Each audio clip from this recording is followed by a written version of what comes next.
The Sword and the Shaman by Austin Blevins. Introduction. There is a man within a cave who truly knows. What is it that he knows? He knows everything and he understands all. No subject is beyond his apprehension, and no task is beyond his accomplishment. His speech is like the roaring of a lion, and his movement shakes about the very fibers of reality. This mysterious man has a long streaming beard hanging from his chin and long locks of white hair that flow down his back in curls. His eyes are of a vicious fire, and his cheeks are red with the essence of a rose. As his breath gets deeper and deeper, the winds of the earth howl and gust to the rhythm of his lungs. He has command of the human imagination and can access worlds beyond the limits of most people's perceptions. This man can be found at the top of a small mountain. He lives within a small cave that rests upon the top of the mountain. He lives upon the summit of the mountain of the moon. Climb this mountain and you will find magic, wonder, and endless possibility. Climb this mountain and you will find a shaman. This being known as the shaman had a very particular purpose. He fulfilled the incredible role of recruiting miraculous men and women into the ranks of the Grand Hall of Heroes. This hall resides not within the confines of a great university or a grand building made of concrete and mortar, but instead resides within another world. This other world or dimension is free from the limitations of space and time. This dimension is home to all the creatures of mythology and all of the gods and goddesses throughout time immemorial. Exceptional men and women throughout history have learned the secret of accessing this other realm either by trance, prayer, ritual, and many other secret ways. With the help of the shaman, many a worthy hero has made their departure from the trivialities of mundane existence into a world of endless possibility. With the forces of destiny propelling them ever onwards, these heroes passed from our mundane existence into that which lies beyond. The heroes of our past, present, and future all pushed the boundaries of what was possible for the human race. This is what the shaman searches for day and night. The shaman searches for that fire which burns in the hearts of man and women. He finds those that burn brightest and then coaxes that spark into a flame. He guides these heroes onward towards the highest heights of the human experience, towards greatness. This other world is very closely connected to our own due to specific aspects of physics, quantum mechanics, and many other technical or esoteric things which most human beings and even gods simply don't understand. Huge events and catastrophes which occur within our own world reverberate and echo outward into this other realm and cause random acts of chaos and disaster to occur. An event such as a nuclear fallout on Earth could translate to a plague wiping out all creatures with blue eyes in the other realm. Due to this alarming fact, the creatures within this other realm have decided to recruit great individuals from Earth. Once recruited, they bring them over to their world for instruction and teaching. They have created a grand hall for these heroes and have brought together in this place all the greatest gods, creatures, beings, spirits, and forces which are to aid these heroic men and women of history. The higher ranking of these beings send select men and women back to Earth with specific missions for the betterment of our world and theirs. Prosperity and survival for both is their aim and concern. For those above, look out for those that are below. These exceptional heroes have a very key advantage to almost any other being in the galaxy. Once they make the jump from Earth to this higher dimension, another secret is revealed. In this other realm, the phenomena of time is much less binding and restrictive. In other words, what would feel like 6 months of time in this other realm only translates to about 1 day in Earth time. One could spend 3.5 years in this other realm, but when one returned to Earth, only about a week's time would have passed. There are incredible mysteries within this grand hall, and its doors are open to the bold and the bright, the pure and the true.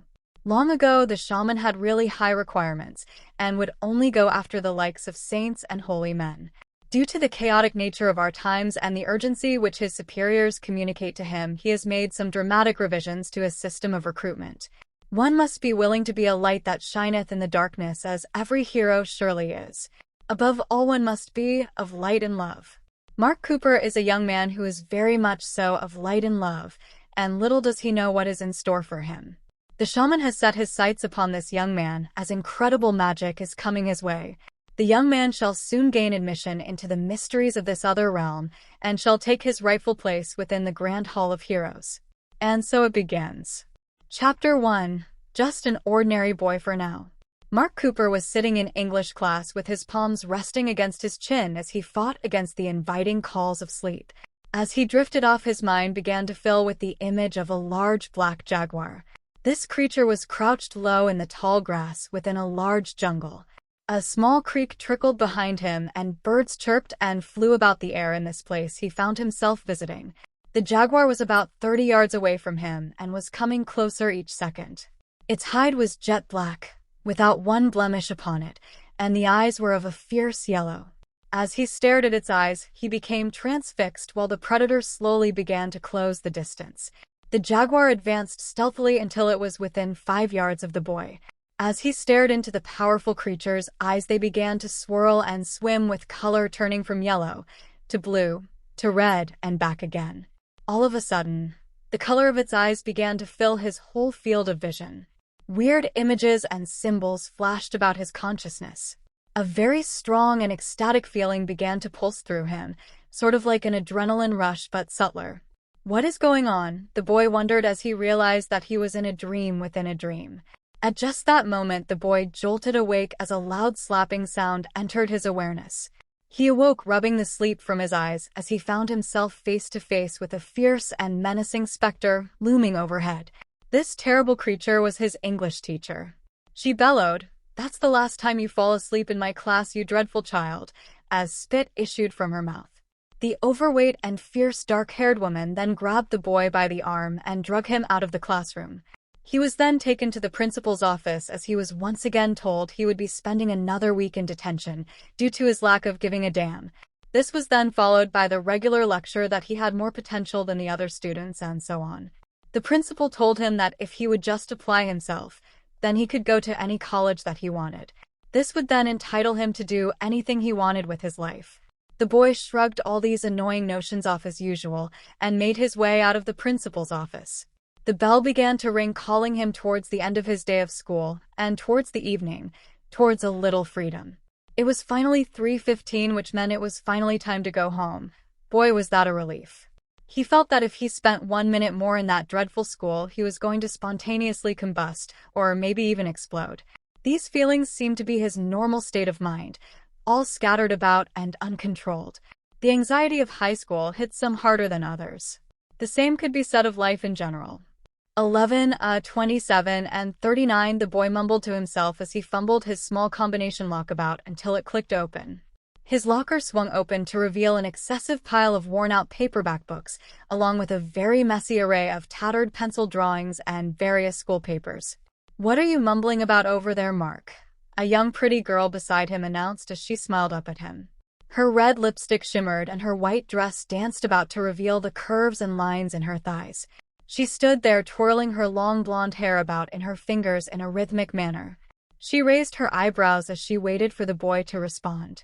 "Ugh, sorry, I was just trying to remember my combination," Mark managed to stammer as he struggled to control his breathing. The boy's cheeks flashed red as he began to realize that he probably had his mouth hanging open while he was staring at this beautiful girl. This beautiful girl was named Sally. Sally then began to giggle and said, "You really are such a strange boy, Mark. You know that, don't you?" "Yeah, I guess I am," the young man replied as he hung his head and stared at the floor in embarrassment. In that moment, he began to realize just how right she was about that. He really was kind of odd. Most heroes are.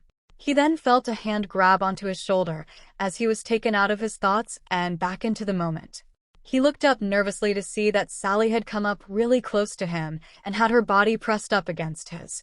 As his breathing began to get faster and faster, his heart rate began to increase to an alarming rate as far as he was concerned. She then leaned in really close to him and planted a wet kiss upon his cheek. When she pulled away, he noted how good she smelt. It made him think of a garden full of roses. She then smiled and said, "Don't you worry, Mark. I like how different you are. I really do." She turned and left him standing there in confusion and excitement. He watched the lines in her thighs as she walked and the waving of her hair as he thought, "I wonder why she likes me. I guess it doesn't matter why, but I sure do like her back. Well then, I might as well go on home," the boy thought to himself as he gathered about a few books and shoved them into his small gray backpack. He threw the old tattered backpack up onto his back. He then shut his locker and made his way down the hallway. About him were the swirling currents of the chaos and order that made high school such a dramatic time for everyone, whether they knew it or not. He looked over to see Paul, an overly sized, ugly redneck bully, who had a small bookish boy shoved into the corner as him and his friend took turns looking through the things in his backpack. He then made his way out the back door to see Rhonda and Willie locked in their usual contortions as they made out in the small corner, which was out of view of the teachers. Then as he walked up to his truck, he looked over to see Amanda and Gwen sitting in a beat-up old Honda as they passed a joint back and forth acting like no one noticed them. He hastily got into his dark red Dodge pickup truck and shoved the keys into the ignition as the engine of his favorite machine on earth revved into life. He put it into drive and pulled out of the school, leaving behind him chaos and confusion. He then headed towards peace and relaxation, towards home. Chapter 2. The Lady of the Moon. Mark was sitting in the corner of his room at his small black desk. He sat with a pencil in his hand as he furiously burned through his homework for trigonometry. It was the young man's final year of high school, and boy was he glad that it was almost over. Adults always told him that he would miss being in school when he grew up, but he simply couldn't comprehend such a thing. In fact, he couldn't really comprehend much at all of what other people seemed to believe or talk about. It wasn't that the boy didn't understand enough, but he felt as if he understood too much. He always saw everything to its philosophical end and just didn't see the point in much of anything that others seemed to be so thrilled about. Everything seemed okay and even a little exciting upon its first attempt or exposure, but after a while he always seemed to get bored and had to move on to other things. When something is new, it has a beautiful nostalgia to it, but after repetition this quality seems to diminish or disappear completely. He belonged to the order of human beings that craved for something more in their life. He looked for adventure and excitement. He didn't need to look much further, for adventure was looking just as hard for him as he was for it.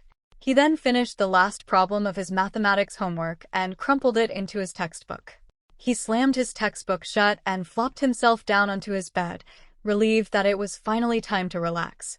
As he laid there, his mind began to drift further and further across the planes of habitual thought that seemed to loop over and over again. He seemed to dwell in this loop most of the time. Mark seemed to always be lost in thought, even while he was performing activities. Life was a progression of one thought towards another, of motivation, of desire, of confusion, of resolution, and back again. No matter how difficult the outside appearances or events of his life seemed to be, he was always within that same overly stimulated mental space. The chatter of his mind went on and on and on as he went from question to answer, then to resolution, and back to confusion again. Everyone seems to live within their own little world these days. Most people these days seem to reside within their own mind, within their own natural current of thoughts.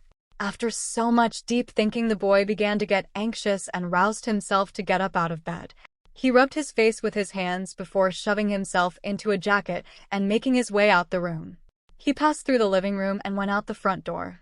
He passed by his mother in the living room as he looked over to see her in the usual trance which resulted from her favorite soap operas. She didn't even seem to notice as he slipped out the front door and walked across the front yard into the street. Smoke rolled out of his mouth as he rubbed his arms due to the cold. It was the middle of November and a cold front had just rolled in. He began to wonder when it was going to snow as he shoved his hands into his pockets.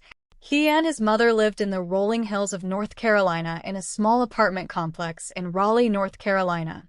The boy felt as if he lived on a mountain. This was due to the fact that he had to make a true physical effort just to walk on the street as he made his way uphill across his apartment complex. His surroundings were rocky stretches of almost vertical landscape. Small trees, bushes, and shrubs stood 20 yards apart in most places as not many things grew at this altitude. The air was thin to people who weren't used to it. Long winding roads led up the steep hills which broke off into large spans of concrete where the apartment complex he spent his life at up to this point was situated. Rabbits dodged in and out of the small bushes and shrubs that were scattered across the rocky hills. He used to chase them as a boy. One of his good friends, Pete, lived just a few hundred yards from him in the same complex, but he didn't feel like video games and soda today. He instead made his way off the concrete and began walking across the rocky hill on towards the border of the complex. Beyond the complex were free-range mountains and forests. It was a large wildlife refuge where no one was allowed to hunt or fish, only camp. Right on the outskirts of his apartment complex stood a small bit of forest at the bottom of an even bigger mountain than the one upon which he lived. They called it the Moon Mountain because whenever there was a full moon it lit up the top of the mountain in a spectacular sight. When he was a small boy, he and his mother would sit outside and look up towards the mountain and the moon. "Don't ever go up there," his mother used to always tell him. She always said something about it being owned by someone who never let anybody hunt the property and always prosecuted trespassers. He always wondered how she knew all of this, but he simply obeyed because she wasn't the only one who was scared of that mountain.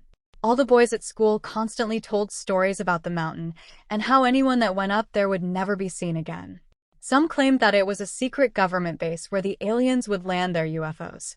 Others claimed that it was haunted. A boy named Steve even said that they had seances out there because he had seen a light from a fire on a late night. This fire had been accompanied by chanting voices and dancing human-like forms in the firelight. No matter the source, the conclusion was unanimous. Don't go to the Mountain of the Moon. He thought all of this was nonsense, but just never really felt the need to go to have a look for himself. Tonight was different, though. He felt something pulling him towards that mountain, towards destiny, and towards the shaman. "Maybe this is a bad idea," the boy murmured to himself as he slowly made his way through a small thicket on the edge of a large forest. He was making his way into the spread-out forests which lay at the bottom of the Mountain of the Moon. As he pulled a few stickers from his pants, he took a good long look at his surroundings, trying to get his bearings. Keeping the cardinal directions in your mind is crucial in the forest. The boy stopped and took a few deep breaths as he decided to push onward. He didn't know why, but he was going to climb to the top of the mountain where he could find out for himself what all the fuss was all about. Figuring it out for yourself is the only way to really know anything for certain. It was a Friday night and he didn't have school in the morning. So why the heck not? The boy thought to himself as he continued on. He took a small flashlight from his jacket pocket and clicked it on while the beam flashed through the trees up ahead. The boy began to think about how all the other kids were probably out drinking beer and hitting mailboxes with baseball bats while he was out in the middle of the wilderness by himself. He had always enjoyed being alone, but at that moment, he was wishing for a friend. In the tranquility of the forest, he had begun to realize just how dark it actually was out there on the mountain. Being a loner takes courage, the first requirement for true adventure. He looked down at his digital watch and saw that it was 9:09 p.m. "I swear that's so weird. I wonder if that happens to other people," the boy mumbled to himself as he trekked on through the woods. He always saw weird recurring numbers on clocks such as 11:11 or 3:33 and things like that. There was always a weird and peculiar quality in the moment when this occurred, and he really wanted to ask someone else if this happened to them. He thought better of sharing his experiences since they might think he was crazy or something. "Maybe I'll ask Sally," the boy thought to himself as a smile began to form of his lips. "Sally is just wonderful," the boy thought as images of her womanly curves and red lips floated through his psyche. He shook himself back into concentration and crouched low to the ground before he jumped across a small creek that was in his way. Mark didn't know what it was he would find up there, but he just had to go. Life was such a bore doing whatever it is that everyone expects you to do. At least tonight it was all of his own doing. He really was quite excited to see what was to be found on the Mountain of the Moon. He was ready for something big to happen already. He knew life had bigger things in store for him, and he was soon to find out just what these things were. The forest of trees began to give way to hard rock and open air. The incline began to increase as he made his way up in elevation. Small shrubs and patches of weeds here and there were no longer around him. All was of stone and dirt. He kind of liked it, actually. It had a very calming quality to it, he thought as he picked his eyes upward to the beauty of the stars above. He began to pick out constellations overhead as he suddenly became transfixed by the giant luminous bulb which hung overhead. The moon shined overhead in its eerie and magical fullness. He didn't realize that he had picked a night of the full moon to make this ridiculous journey. He then began to realize that he had never planned any of this at all, and got a little nervous over how spontaneous this night seemed to be. He felt propelled towards the top of mountain. He was being called towards the Mountain of the Moon. The shaman was calling for him, to take him across the threshold of destiny. About half an hour's worth of time had passed as he was instinctively climbing towards the top of the mountain. Large beads of sweat rolled down the boy's forehead and his breathing had become stretched thin. He was beginning to feel hot in his heavy jacket. He unzipped his jacket about halfway down and flapped his shirt back and forth as he stood there to catch his breath. He really had made it a long way in a short period of time. Despite his intellectual inclinations, he was a natural athlete. He looked down below him and thought that it would take a longer time to climb down than it would to reach the top. All things considered, he might as well climb on. He kicked a group of rocks down the cliffside and listened as they tumbled about 300 yards down to the base of the mountain. The face of the mountain got steeper and steeper as he climbed on. The boy soon found himself crouching and grabbing onto the rocks for support as he went from walking to really climbing. He looked ahead to see the peak of the mountain, which was illuminated by the glory of the moon that shined ever so brightly behind it. The moon twinkled with the feminine quality which is of its own, as a goddess from another reality stood behind the veil of our Earth satellite. The form of a beautiful woman began to dance about his mind, as moonlight danced upon her skin that shined with the sweat of fresh sex. Her hair was all messed up and her flowing silver dress was halfway hanging off her body, which glistened in the moonlight. She was happy and beautiful. She danced with joy, with devotion, while throwing her arms up towards the moon in adoration. The boy began to realize that all of this wasn't in his mind. To his surprise and not to mention embarrassment, he was actually watching this beautiful woman dance upon the peak of the mountain. She wasn't but 50 yards away as he began to walk faster towards her, as if in trance. He got within 20 yards or so and stopped behind a bush to observe, hoping he wouldn't be seen. There was a fire a few yards from her, and a weird chanting of some sort filled the air. He suddenly began to experience the weirdest of sensations. He felt as if his whole body was vibrating, and everything seemed to glow with a luminous pulsating haze of bright light. As he moved his hand in front of his eyes, it blazed in the moonlight. He then took a deep breath and looked up to see the beautiful woman before him dancing in the moonlight. He stared as sweat rolled across her beautiful body, and every atom of his being stood on full attention in response to such an ecstatic moment. The chanting suddenly became faster, but surprisingly the woman stopped dancing. She then spread her arms wide towards the sky in an enchanting rhythm, bellowing some incomprehensible phrase into the night air. After doing this, she slid out of all of her clothes and sat them down beside the fire. She then threw something into the fire as it blazed upwards in response. A strange smell filled the air, and the boy became aroused as the beautiful woman's breasts bounced up and down in sync with the chanting, and the lines in her thighs sent him into heavy fits of breathing. She ran her hands up and down her body as she danced, and threw her head back and bent this way and that. The boy's heart rate beat on, and he began to realize that there wasn't just chanting going on, but he could hear something else. He could hear the beating of a drum and the rattling sound of some sort of instrument. He turned to look around and realized that there was a cave about 10 yards from the beautiful woman. This small cave was cut into the side of the mountain, and a light was shimmering from within, possibly from a second fire. He then looked back towards where the woman was dancing and realized that she had gone. He looked everywhere, but he couldn't find her anywhere. She had simply vanished. Where had she disappeared to? The rhythmic chanting went on as the boy was starting to get nervous. The hair on his arms began to rise up and goosebumps made him shiver in fright. The boy's nervousness had soon morphed into actual panic as he began to sweat. His chest began to heave up and down sporadically as a slight anxiety attack set in. A mix of extreme embarrassment and absolute terror was coursing through the boy as he was trying to decide which emotion was more appropriate. Had the woman seen him and merely run away? He just didn't know what had happened to her. His questions were soon answered as he then turned around to find that her beautiful body was right up against his. Her sweaty breasts pressed up against his chest, and she began to thrust her pelvis into his. This mysterious woman then began to slowly slide her sweaty body up and down, rubbing her skin against his own. As she began to run her hands all about his body, a strange enchantment had come over Mark. The boy lost all fear and fell face first into full-on passionate lust. He was so aroused that he simply stared into her eyes as his breathing became faster and faster. She then reached forward and grabbed his shoulders, embracing him. In a slow, dramatic manner, she then pulled his lips towards her own. They were soon rolling on the ground as her tongue moved around the inside of his mouth. The two of them rolled on the ground together in a sweaty heap of desire as her moans echoed into the night air. He then closed his eyes, losing himself in ecstatic passion, but he soon felt her pull away. As he opened his eyes, the image of the beautiful woman before him began to fade and blink until where she lay beside him was filled with only air and stone.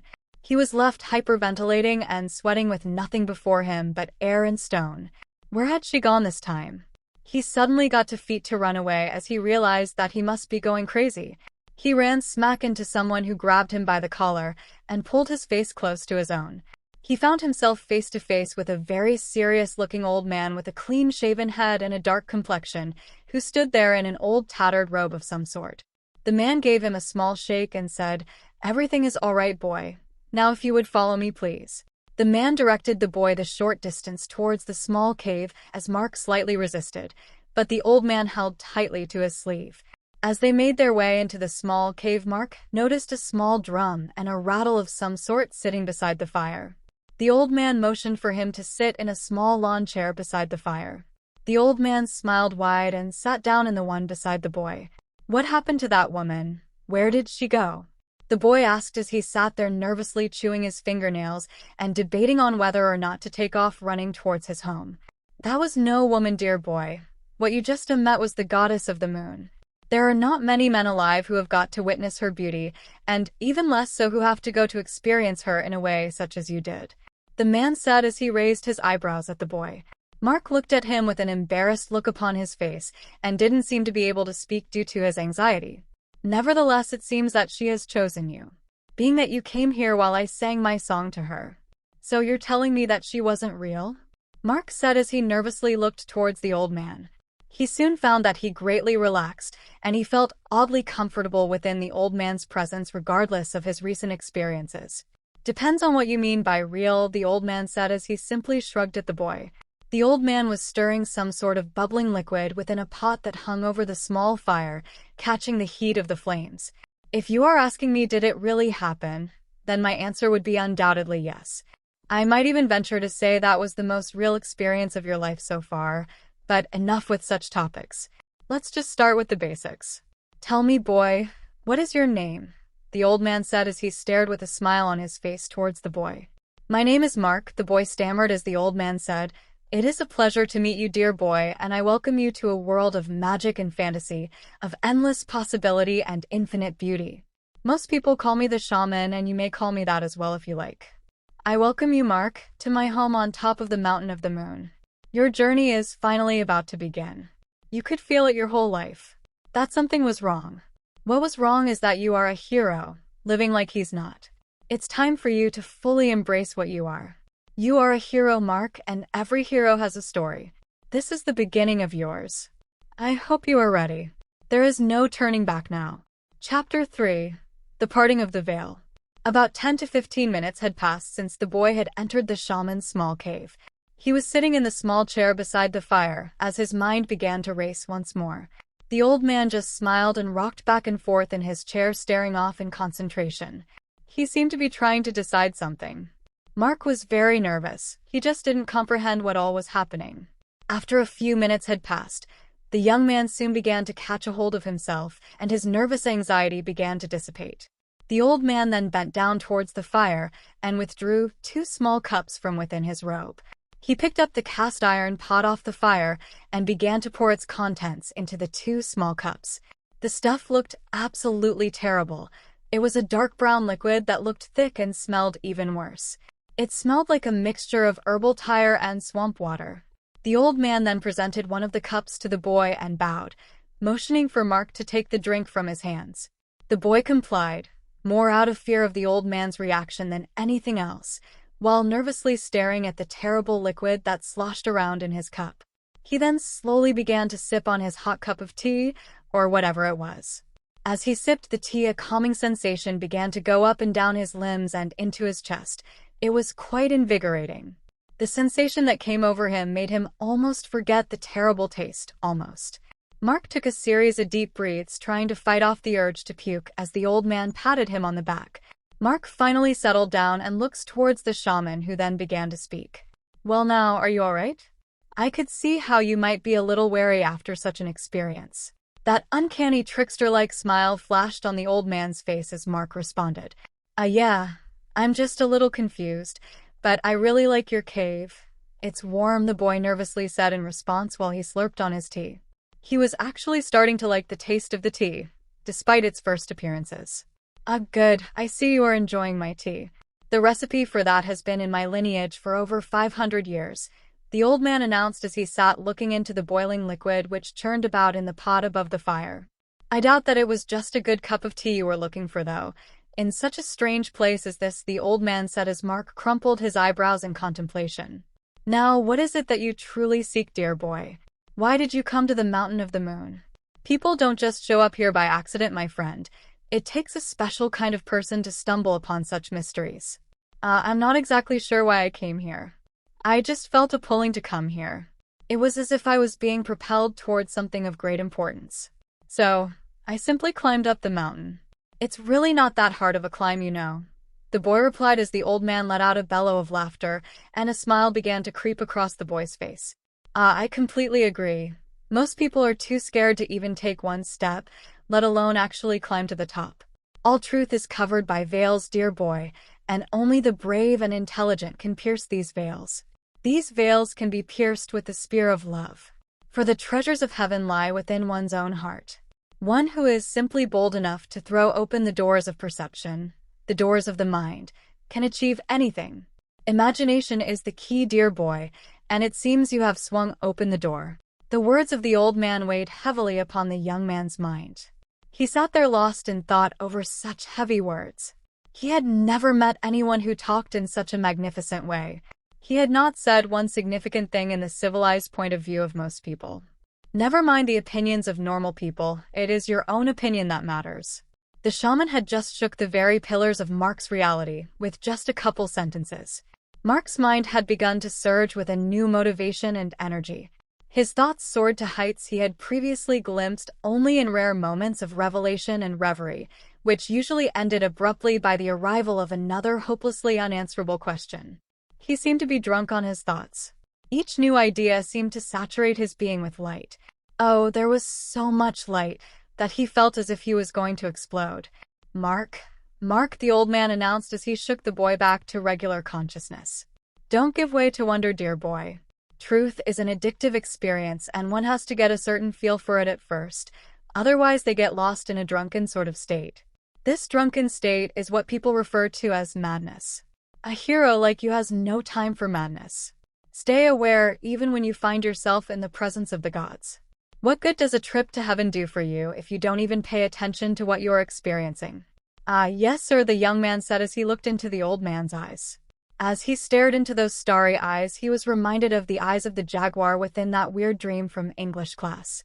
Maybe all of this stuff with the dream and the shaman was connected, but Mark doubted it. Would you like to visit that jungle again and see the jaguar? The old man asked as Mark's jaw dropped in response. How can you know about that? The boy stammered as he began to feel very nervous. His chest heaved up and down as anxiety began to grip him by the throat. Calm down, son. There are a lot of things which I am aware of that might make you very uncomfortable, but don't worry. I am here to help you and guide you. But in the end, it is always your choice as to what happens in your life. Now, do you want to go to the jungle, or would you rather go back home to your mother and another soap opera?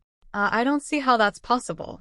Wouldn't it take us like days to get there, even if we flew? The young man said as he looked at the old man. He was beginning to wonder if the old man wasn't mad himself. I did not ask you if you thought it was possible or if you knew how it could occur. I simply asked you if you wanted to go to the jungle, or do you want to go home? Now tell me, boy, what is your answer? Mark began to struggle with both possibilities as he fought with himself over which answer to pick. Suddenly, that same wave of intuition which led him into the embrace of the goddess began to pull him towards the jungle. He thought he heard the bone-chilling growl of the jaguar as he looked into the old man's eyes and said, I'm going to the damn jungle. The old man began to giggle in a peculiar sort of satisfaction as he slowly got up from his chair and grabbed a small object. This object looked like an oddly shaped stick or wand, which he grabbed from beside the fire, where stood a pile of various other weird instruments. You've made a good choice, the old man announced as Mark sat there in anticipation. Things were about to get very interesting indeed. The hero's path is never boring. The shaman had left behind the blazing smile and the carefree chit-chat. It was time for some serious business. It was time for a ritual. A solemn look had come upon the man's face as he looked Mark in the eyes and began to speak. "We are about to commence a ritual of sorts. You must obey every command I give you. You must really take this thing seriously. Don't let your thoughts interfere with the process. Can you do that?" Mark nodded his head in agreement. The old man directed Mark up and out of the small chair beside the fire and sat him in the corner of the cave. The boy nervously sat facing the wall in cross-legged position. The shaman then stood over him and made sure that his spine was straight and pointed the boy's chin slightly down. "Now, pay close attention. I need you to follow the beat of my drum with your mental attention and also with your breathing. Every time I hit this drum, take a breath in, and when I hit it again, breathe out. Try and keep this rhythm going the whole time. Continue this as long as you hear my drum playing. Even if I give you extra instruction on top of these, continue the rhythmic breathing and concentration. These are the foundation for our working." The shaman then began to hit the drum in a slow, rhythmic manner. Every few seconds, his palms hit against the leather-bound drums, sending out waves of music. The boy closed his eyes and focused all of his attention upon the rhythm of the drum. He wasn't sure how much time had passed, but soon that he was floating along the pleasant currents of rhythmic trance. He then noticed a peculiar odor that was filling the air. The old man was throwing some kind of powder in the fire, just as the goddess had done. The old man began to chant and sing a song of the most peculiar sort. The boy wasn't even sure what language the song was in, and he didn't understand a single word of it in the normal sense. He didn't understand any of it mentally, but he felt it. The ritual was overwhelmingly stimulating, and the boy's body began to surge with excitement. With each syllable of the shaman's song and every beat of the drum, the boy was being thrown further and further into ecstasy. With each new sound came a flashing image into the boy's awareness. Soon he was surrounded by gyrating shapes, colors, and pulsating lights as the energy began to rise. Mark felt that if he made the effort, he could have flung himself up out of his body towards the very heights of heaven. All the exciting stimulus began to calm down as he was left in a very relaxed and peaceful state. He began to watch shimmering lights and colors dance about in his mind's eye that seemed to respond to the singing and the drum beats. The old man then grabbed a hold of the peculiar object which the boy had glimpsed before. It looked like some sort of wand. The shaman then began to draw various symbols in the air with this object, but nothing seemed to be really happening. He then suddenly ran over towards the young boy sitting upon the ground, and his drum fell to the ground and all the commotion and music ceased. He then reared back and thrust the instrument directly into the boy's forehead as he arched his back and bellowed the words, "Io, Io, Io. In the name of love and truth, in the name of God, open thy eyes and see. See the truth." The old man screamed madly as the spot between the boy's eyebrows became ablaze with a warm, tingly sensation accompanied by a fierce, vibrating hum. The boy opened his eyes to find that the cave he had left behind was now a landscape of unimaginable beauty. Beautiful colors danced about in every direction, and sounds like choirs singing filled the air. Various peculiar sensations filled his being as he took account of each phenomena in its turn. It was simply overwhelming. It simply doesn't translate well into words. He had passed beyond the regular five senses. He was now a traveler of the unknown territory known mostly to mystics and heroes. The boy then stood up and turned towards the old man and noticed that he was still furiously drawing symbols upon the air with his wand. These symbols were bursting into life and prancing about the room. The old man continues to draw characters in unknown languages about the room as they burst into life. As if in response to this process, the ground beneath their feet began to shake.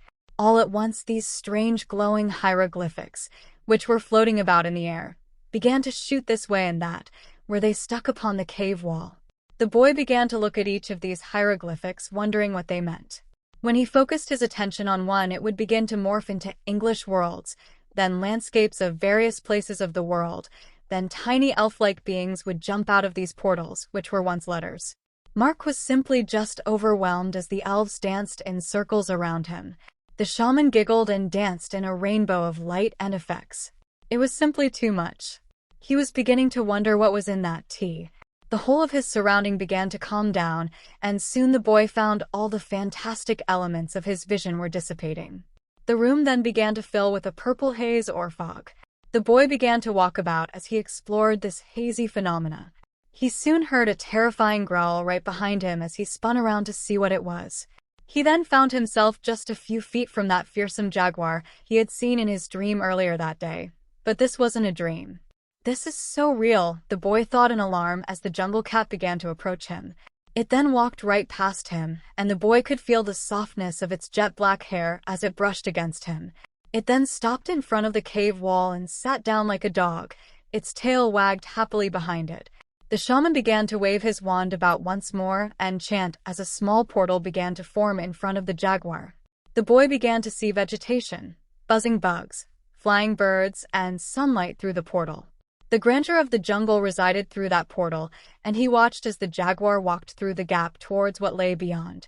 The large jungle cat turned backwards once it had gone through as a loud voice which shook the very stone beneath the boy's feet bellowed, "Follow me." Mark then took off running as he dived through the portal and into the jungle. The boy had left behind mundane reality and had entered the land of mystery and adventure, of ecstasy, of truth and bliss, of light and love. He was headed for the Hall of Heroes. Chapter 4: Young Bones, an Unlikely Hero. "All hands on deck, you dirty scoundrels!" Derek Lee bellowed as his deckhands began to rouse themselves from their card games and drunken slumbers. Derek was a tall, lanky man in his early 20s with dark, piercing eyes and even darker jet-black hair that fell past his shoulders. His hair was tied up in various hasty knots, and his face had various scars running through its hard-set jawline. He had a certain charisma about himself which simply shook normal men to the bone. He was just bold, plain and simple as that. If he saw something that you had and he wanted it, then he would take it. His presence inspired fear in the hearts of men who were unlucky enough to come into contact with him. He was so infamous that even those who simply heard his name in old bars and pubs shook in fear. Derek wasn't the name which carried such infamy, though. Instead, it was the title of Young Bones. They called him this due to the immense amount of death which he had caused in spite of his young age. Any who had challenged this young man to a fight or duel had ended up as a mere pile of bones. This fierce young man sailed the high seas with his loyal and equally as infamous crew in search of excitement and gold. They sailed towards balance and peace in their eccentric search for God. Sometimes a search for God starts with a search for gold. Despite of all the questionable ethics and morals of this young man's life, he had something about him which seemed to redeem him of his lower nature. He was an absolute natural in the field of religion. He seemed to be skipping about to the ecstatic rhythm of God almost all the time. He was a true enigma. His tremendous bursts of anger seemed to be on those who dared to take him out of these ecstatic fits or broke his concentration. Every night before bed, the crew would gather around in a circle with lanterns tied up overhead as they listened intensely to the lectures and preaching of their captain.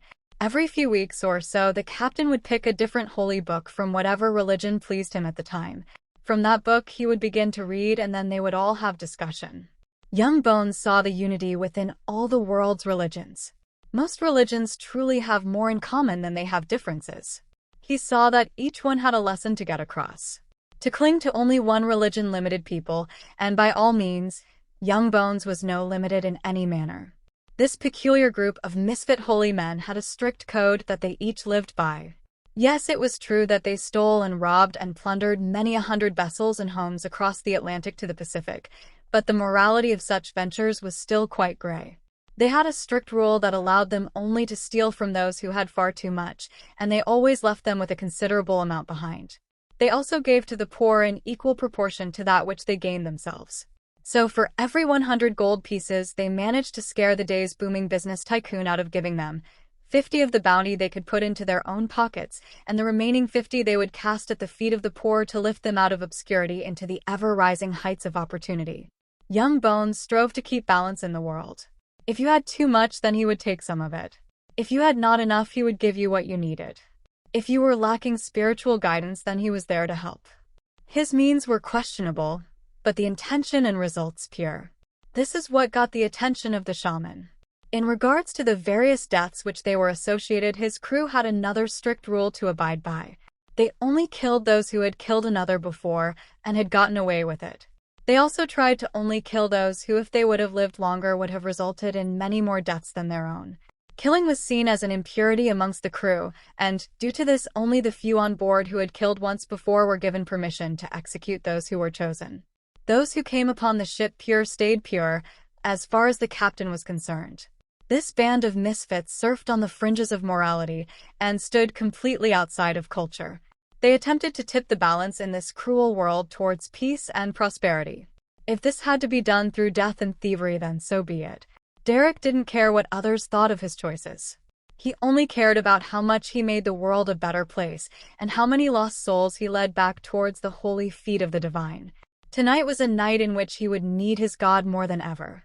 This infamous young man was about to leave the rolling sea and the wooden ship behind him as he was about to gain entry into the Grand Hall of Heroes. The shaman always has quite a dramatic flair that one can appreciate. Even someone like Young Bones would be floored by what was to come. What if the shaman is already watching you? What if you are a hero, but you just don't know it? Are you prepared for that? Chapter 5: The Last of Her Kind. Diana woke up with a start as her friend Wesley rubbed his nose up against her, trying to wake her. She huffed in response the dog as he prodded her to wake up. The tall grass rubbed up against her arms as she stretched and let out a big yawn. Wesley felt warm up against her shoulder, and she looked into the bright yellow eyes of her very best friend. Wesley was a peculiar choice for a best friend as he had large glistening fangs and flowing white hair. Wesley was a lone wolf which Diana had found wandering beneath the moonlight one fateful evening. His ribs were showing and his temper was flaring as she slowly approached and tossed him a bundle of meat she had stored within a bag full of ice she carried for him. Ever since she filled up his belly, he had filled up her heart and always stayed by her side. He was far more loyal than any human she had ever known, and better company too for that matter. She ran her hands through his thick fur and gave him a rough hug. She then rose to her feet, slung her bag up off of the ground and onto her back, wiped the grass and dirt from her body, and began to walk. Diana had bleach-white-colored skin and bright green piercing eyes. Her thick brown hair fell almost to the ground. It had various flowers and vines tied in it to make it manageable. She was very skinny and petite due to her roaming lifestyle and had a fierceness in her eyes. She was a Celtic witch, and a really good one at that, perhaps the greatest. One can get good at almost anything after years of solitude. Diana had been alone for the last 3 years of her life, until the time that she had ran into her furry friend. He made just as good of a friend as he made a protector and provider.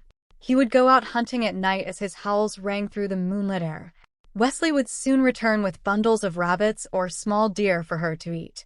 They would then sit by the fire night after night as they lost themselves in the tranquil silence of the deep forest.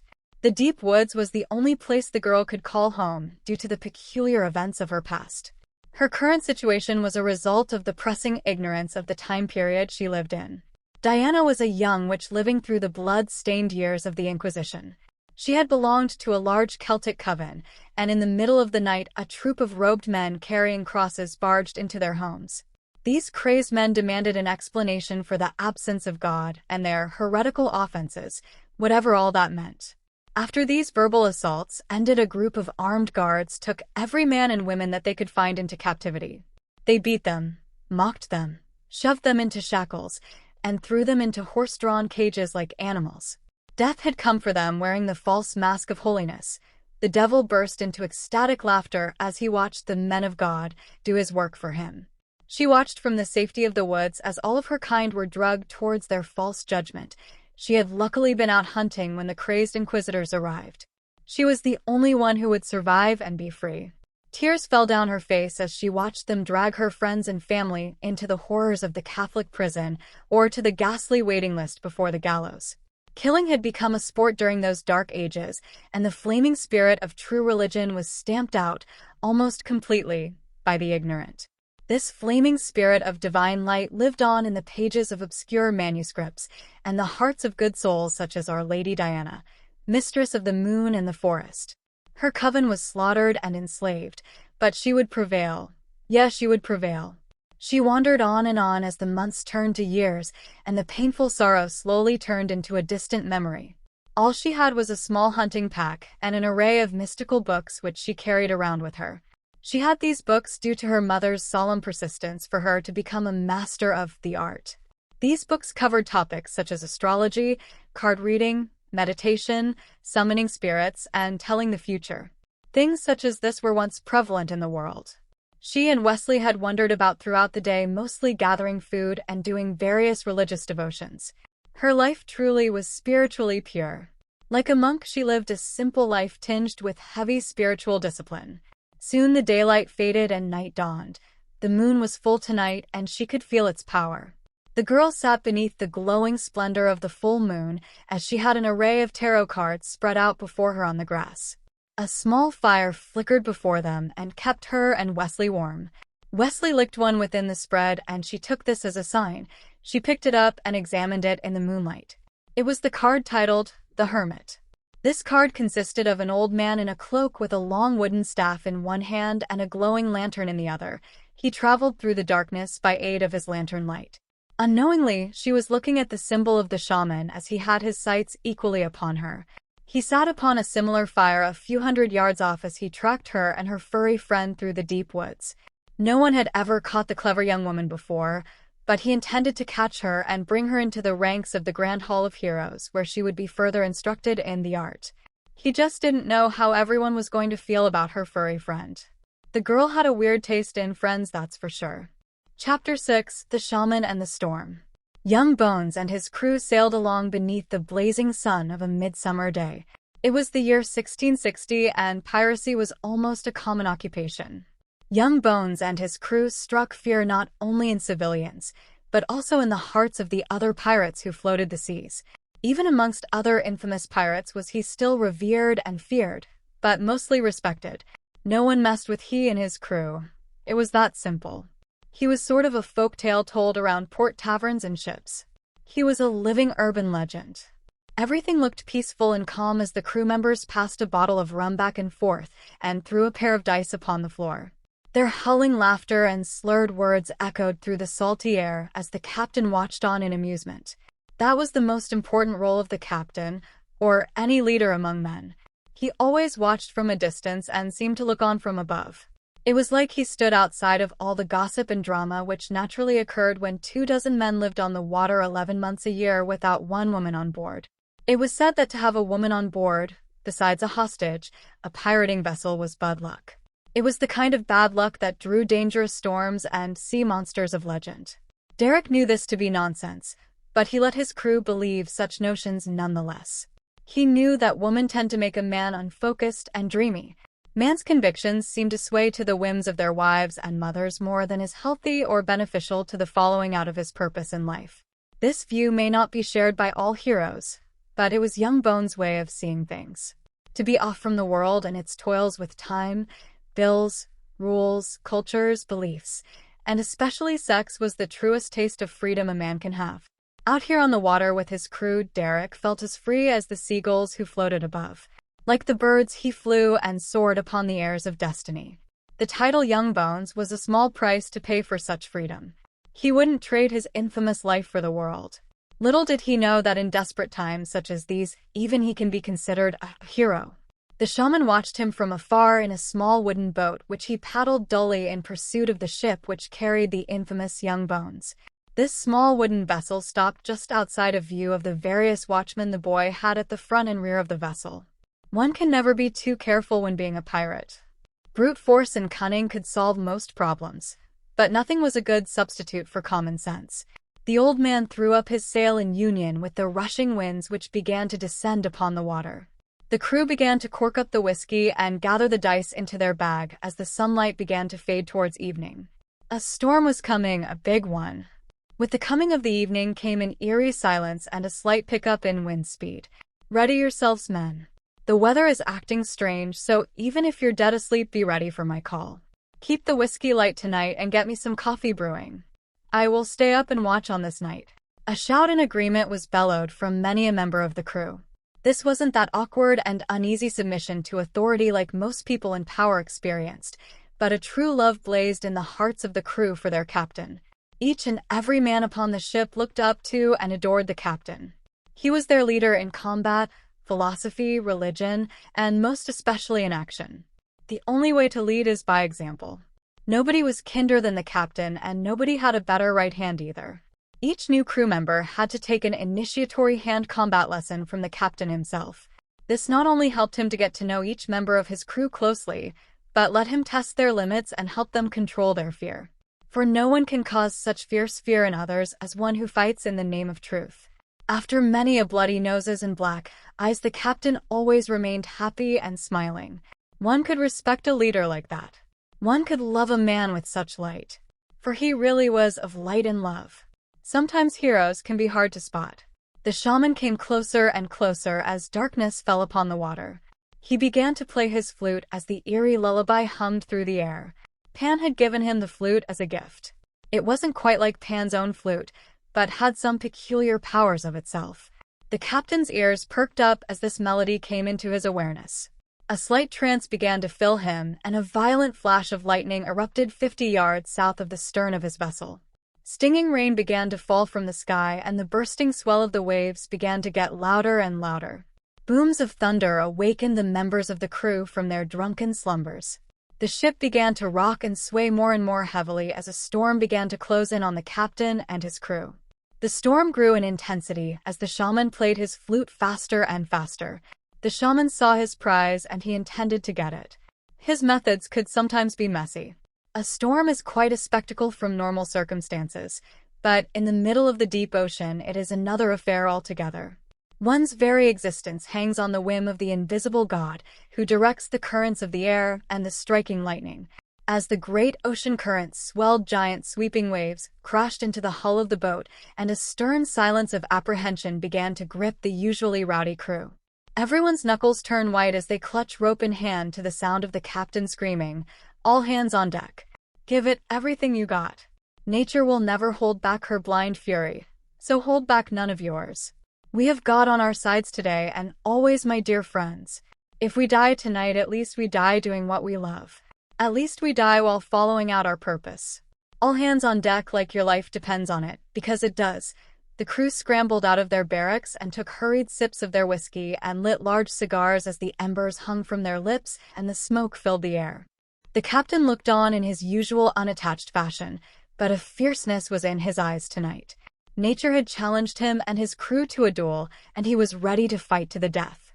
He had his hands upon the wooden steering wheel as he yanked it to and fro, screaming, "Give it all you got, my friends." Poseidon himself couldn't stop a vessel with a purpose as right and true as ours. As if in response to his remark, a booming arch of lightning cut through the air and struck the side of the vessel. The smell of burnt wood and terror cut through the air. The captain ran to the side and looked down as he saw the gaping hole in the side of his vessel. It was over. Water was filling the boat so fast the captain's heart rate began to climb and his breathing began to hitch. He took a deep breath and steadied himself for his destiny. If it was his time to shake off the cloak of the body and meet the divine, then he was going to face it with honor. Death is the crown upon the head of a hero's life. He hung his head and began to pray. A captain was to die with his ship, and he wasn't about to run from this fate. He got himself together and began to yell at the crew once more. "Ready the lifeboats, my dear friends, for I bid ye all farewell. A captain is to die with his boat, but my legacy shall live on, in the hearts of each of you that live on, and in the stories that are told of me and each of you in the times to come. Hurry and jump onto the lifeboats. I want you all to survive this storm. Each of you shall live on to continue our great legacy, our great purpose. It shall now become your own legacy. You were all the best of friends to me. I now bid you all farewell. Do not let sorrow grip your hearts and know that anything is possible for you. Go out into the world and create your own new life. I wish you all the best of luck." The captain held the wheel steady as his crew filed into the small lifeboat tethered to the side of his vessel. It was rated to carry about a dozen men, but they had managed to cram the whole crew into it, about 20 men. The crew shouted, "Get in, Captain. There is room for one more. We can't let you stay." The captain walked down to the escape vessel and drew his sword. He brought the blade down on the rope which secured the small getaway boat from the larger vessel, and watched as his crew floated away towards safety. He could feel his ship began to sink as he looked up towards the sky with his arms spread wide waiting for his God. A fierce voice down below bellowed, "It is not time for you to die yet, my dear hero." The captain looked down in the rushing waters to see a tiny wooden boat with a small sail. This small boat carried an old man with a long white beard and flowing white hair. The man smiled at him in a joyous manner as he bellowed, "Get in, you fool. It is not your time to die yet, for incredible adventure lies ahead for thee." Out of impulse, and mostly curiosity, the captain leapt from his sinking vessel onto the small wooden boat below. It just didn't make sense how the little boat was staying afloat in such a storm. As he found his balance, he looked into the old man's eyes and said, "I sincerely thank you, my dear friend. It seems that you have saved my life." The old man merely nodded and extended his hand as the pair of them shook and nodded to each other as the storm violently carried on in the background. The old man reached below his feet and grabbed some sort of object. Before the captain could react, he slapped an iron ball and chain to the young man's ankle as he latched it shut and removed the key. A look of shock set hard upon the captain's face as he just realized himself to be the captive for once. It was quite different being on the receiving end of such an experience, and he didn't like it one bit. "Get this thing off of me," the captain bellowed as the old man merely looked him straight in the eyes and said, "Have faith and pass through the middle door." Young Bones did not understand what was going on. Who was this strange man? Why didn't he die with his ship like he should have? The old man then pushed the captain overboard as the gushing sound of the wind and the booming thunder died out. The chaos of the storm was soon replaced with the eerie silence that lies beneath the water. He couldn't tell how long he had fallen, as he guessed it to be close to 200 feet until he hit bottom. Even if he hit bottom, what did it matter? He was about to face death, either way, the captain thought. He struggled to keep his heart rate down in order to sustain his breath as long as possible. He had planned for things like this. He was a pirate after all. The captain began to fall in and out of consciousness as his lungs began to burn with a fury unimaginable. All of his body was being crushed by the pressure of the water. It was excruciating, but he would endure. Even when all reason for hope was lost, the captain still had it. His faith was impeccable. A bright light suddenly issued from the dark depths, and the captain found that the ball and chain had come undone. Before him were 3 wooden doors floating in the water. A light beckoned through each of the mystic doors. The young man hesitated at first due to the peculiarity of his circumstances. He then accepted the weirdness of the situation due to the fact that craziness was better than drowning. All of a sudden, he remembered the old man's words. He began to follow the old man's advice as he passed through the middle door. It took an extreme burst of effort. He began to fall unconscious as his body slipped through the opening. A brilliant burst of light issued forth and swallowed the captain and all of his surroundings. The young captain then found himself on the bare ground of what looked to be the jungle. A large black jaguar was quietly purring as it looked at him expectantly. It seemed to have been waiting on him. "It is very nice to meet you. I welcome you, our newest hero," the jaguar announced as it bowed low in greeting. Derek was lost for words as he struggled to get his boundaries and catch his breath. He had left the ordinary behind and found his way to his true destiny. The shaman had found him, and he had found the Grand Hall of Heroes. If his life had not been interesting enough, it was about to get much more so. Young Bones was now an image of the past. It was time for Derek Lee to become the real hero he always had the potential to be. Chapter 7: The Old Man with the Lantern. Diana was lying upon the ground as the grass and twigs tickled her bare legs. The stars shone in their fullness as she rubbed her hands all over her body. It was summertime, so short dresses were fine. It still got a little chilly at night, though. Wesley was pretty good at keeping her warm, though. Maybe one day she would have a man to keep her warm. Maybe one day she didn't have to be all alone. She sat in her loneliness for a few moments, and then looked towards Wesley and instantly began to feel better. He really was her rock. Diana pointed from constellation to constellation as she explained to her furry friend what each one meant. She giggled as she pointed up towards the constellation of the Archer, which was associated with Sagittarius. "When I was a young girl about 8 years old, my mother told me something important. She said that it was important anyway. She said that one day the arrow of the Archer would strike through my very heart. I thought it was all nonsense as a little girl. I would only halfway listen to her when she fell into that trance-like state of prophecy. Now I see that it wasn't all nonsense. I should have listened a little closer. After she came out of her trance, I asked her what she really meant by that. She looked at me in a disappointed fashion as began to speak. It means that you will fall in love with a Sagittarius, dear, and you two shall have a wonderful life together. Sometimes I wonder how these things slip you by, baby. You really should study more often. I can't have my daughter growing up to be a dummy." We were sitting under this same sky, on a calm night just like this, staring at that constellation, the young girl said as she pointed up towards the stars. Her furry friend licked her face in reply as she began to giggle. She really did miss her mother. She wished she would have listened harder to her lectures and lessons. They had a lot more in common now than she would have liked to admit as a young girl. Suddenly a twig snapped nearby as the pair of them shot up in alert. The wolf's hair stood straight up and a terrifying growl began to issue from its lips. Wesley fiercely snapped his teeth, ready to defend his dear lady until the end. "It was probably just a possum. Calm down, Wesley," she said as she stroked the wolf's fur and tried to calm him down. He usually was totally obedient to her, but he just wouldn't calm down. His disobedience was beginning to make her nervous as his growl got louder and louder. "I am no possum, dear lady," a low voice whispered in response as the girl struggled to figure out in which direction it had come from. She began to stand with her hands up, ready to run or fight. She drew a small dagger from her waist. She wasn't scared of a little fight, that was for sure, and Wesley was quite a big help indeed. Suddenly the dog took off running into the dark forest beyond, and she heard a crashing sound off in the distance, followed by a series of loud grunts and barks. "My companion will kill you unless I call him off. Now tell me why you are here. You had better hurry," she screamed as she began to walk towards the commotion. "It is your dirty animal which will need saving if he doesn't calm down," the shaman announced as the young girl walked up to see him holding the large wolf by the scruff of its neck like its mother would. The fierce wolf whined like a pup in the grip of its mother.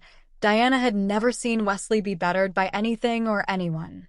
Who is this man? The last of her kind is the first to bring about the new age. The others I have received through weird and winding paths of sorrow, confusion, and illusion until I allowed them entry into the other world. But you, I say, are of another matter. I see the pain of your past, and in reply I shout enough. Enough of the illusion of pain and the false idea of suffering. It is through not understanding that one falls into these traps of emotional quicksand. I drag thee out from the darkness and present you with the light that burns in the heart of all men and women. The glowing splendor of the world's soul burns within my lamp, and I beckon you forward, child. Follow the light. I say follow the light, and it shall lead thee to love." As the old bearded man said this, he raised high above his head an old decrepit-looking lantern that shined dimly. Diana looked at the lantern, and it immediately burst into a brilliant flaming light. This light illuminated all the surrounding woods, as the darkness was replaced with peaceful, calming light. The young girl began to calm as she realized that this old man, this hermit, seemed to be of no harm to her. Lectures and preaching never really hurt anyone. Wesley began to realize this fact also as he playfully wagged his tail and sat at the feet of the old man. The dog was usually of an overexcited nature, but in the presence of the old man it calmed and laid peacefully on the ground. The old man turned and began to walk at a fast pace through the woods. The girl followed quickly behind, trying to keep up. The shaman was faster than he looked. "Hey, wait. Where are you going?" the young lady screamed as she chased after the hooded man with the glowing lantern. "I told you to follow me, don't you listen, girl?" he said as he continued walking on. The three of them walked on and on through the darkness as the girl kept her eyes upon the glowing lantern before her. As she stared deeply into its glowing splendor, curious and incredible feelings began to pump through her veins. A pleasant sensation ran across her entire body, and her spine straightened and her body tingled. Soon her breathing began to become deep, regular, and rhythmic. The lantern seemed to have a magical effect on her, but she didn't. She felt incredible. "In one nostril, then out the other," the old man said as she complied. Diana found to her delight that this task wasn't as hard as it may seem. With each breath she was propelled further and further into magical consciousness. Her mundane surroundings began to turn into the wildest of sights. All of the animals within the woods began to draw near to the brilliant light. A spotted young deer with tiny bumps for antlers walked beside the hooded man as he stroked the creature's neck with his free hand. Then a large albino buck, the largest buck Diana had ever seen, came up to them with a small object in its mouth.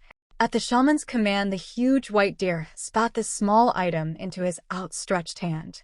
Its hide was of the silkiest white, and its chocolate-colored horns must have risen 3 feet off of the top of its muscular neck. The large white deer must have weighed 300 pounds. He was magnificent. It bowed low to the hooded man and then turned and bowed low to the young girl. She smiled at the glorious king of the woods, while bowing low herself. This incredible creature then made a series of loud grunting noises as creatures of every caste, every color, every size, and every kind began to gather around the young girl, her wolf, and the hermit. The hooded man then took the item he had been given and held it up to the light of the lantern. The young girl saw that he held a small antler that a young deer must have shed. It was only a small 6-point, and it was so small it fit in his hand, not even going past his old wrinkled fingertips. He held this antler out towards the young girl as she took it and held it up in the light of the lantern to get a better look at it. It seemed to be just a normal deer antler that must have been shed recently. All the eyes of the forests were upon them, watching Diana inspect the talisman. He then took the antler from her hand and sternly said, "Kneel." She complied and got down on her knees before all the creatures of the forest and the shaman. All the animals followed in unison as the entire forest kneeled before the might of the shaman. He pulled up her curly rough hair and made it into a sort of loose bun as he secured it into place with the small antler. The antler looked like a hair clip. It actually looked really good. "This talisman shall hold up thy hair, to remind thee to always hold up thy attention towards the light. The light shall lead you to love. Keep thy focus on the light and don't let yourself be distracted. The things we focus on are the things we shall get. Therefore, focus on the light and the love. Focus on your duties as a hero. Always and forever be of light and love." All the creatures and the beautiful young girl got up from their knees as a different quality began to glow through the young lady's being. A brilliant light began to dance about her body and ecstasy began to bubble up within her. The antler had made her even more beautiful. Salty tears fell down her cheeks as the old man began to wave his arms in a bizarre way. He then started to sing a hymn of some sort in a language she had never heard before. As he did this, all of the animals began to cry out and make calls of their own as the birds squawked and chirped, the bears roared, the deer bleated, the owls hooted, the squirrels barked, and the coyotes and wolves howled. All of these calls from the animals began to sink into a sort of melody, and the glory of the full moon shone down from above. "Dance, dance, dance, as if your very life depended on it." The hooded man shouted as the young girl threw her arms to her sides and began to twirl in the moonlight to the melody of the animals' voices. She lost all awareness in her dance, and she merged into union with the light of the hermit's lantern as it began to pulse in rhythm with the melody of the forest. Many animals began to bring small twigs and branches down onto the ground beneath the lantern. With these twigs, they had begun to make a strange geometric pattern upon the forest floor. "Keep dancing. They have almost finished the doorway," the old man shouted as this large symbol began to take form on the ground before them. "This symbol shall remain untold, but one may find it if they are of light and love." This symbol looked complete as the girls stopped dancing and walked up towards it. The large white buck had one last small twig within its mouth as it bowed low to meet the lady. It then placed the small twig in a gap of the pattern and completed the magic circle. The circle, pattern, and symbols turned from twigs to a brilliant liquid-like substance, which pulsed with glowing fluorescent light as a doorway began to form. The wolf nudged its head into the girl's legs playfully as if asking if he could go with her. Diana smiled down at her furry friend and patted his head while she said, "Of course you can come, silly." A large smile spread across Diana's lips. She had been ready for something exciting to happen. She couldn't wait to jump in the portal, or whatever it was. "In we go," the old man announced as he tossed the lantern into the circle, and it began to pulsate with a brilliant light. All the surrounding forest began to spin at a blinding speed. Everything spun in a clockwise direction as all of the trees and animals turned into a blur of colors.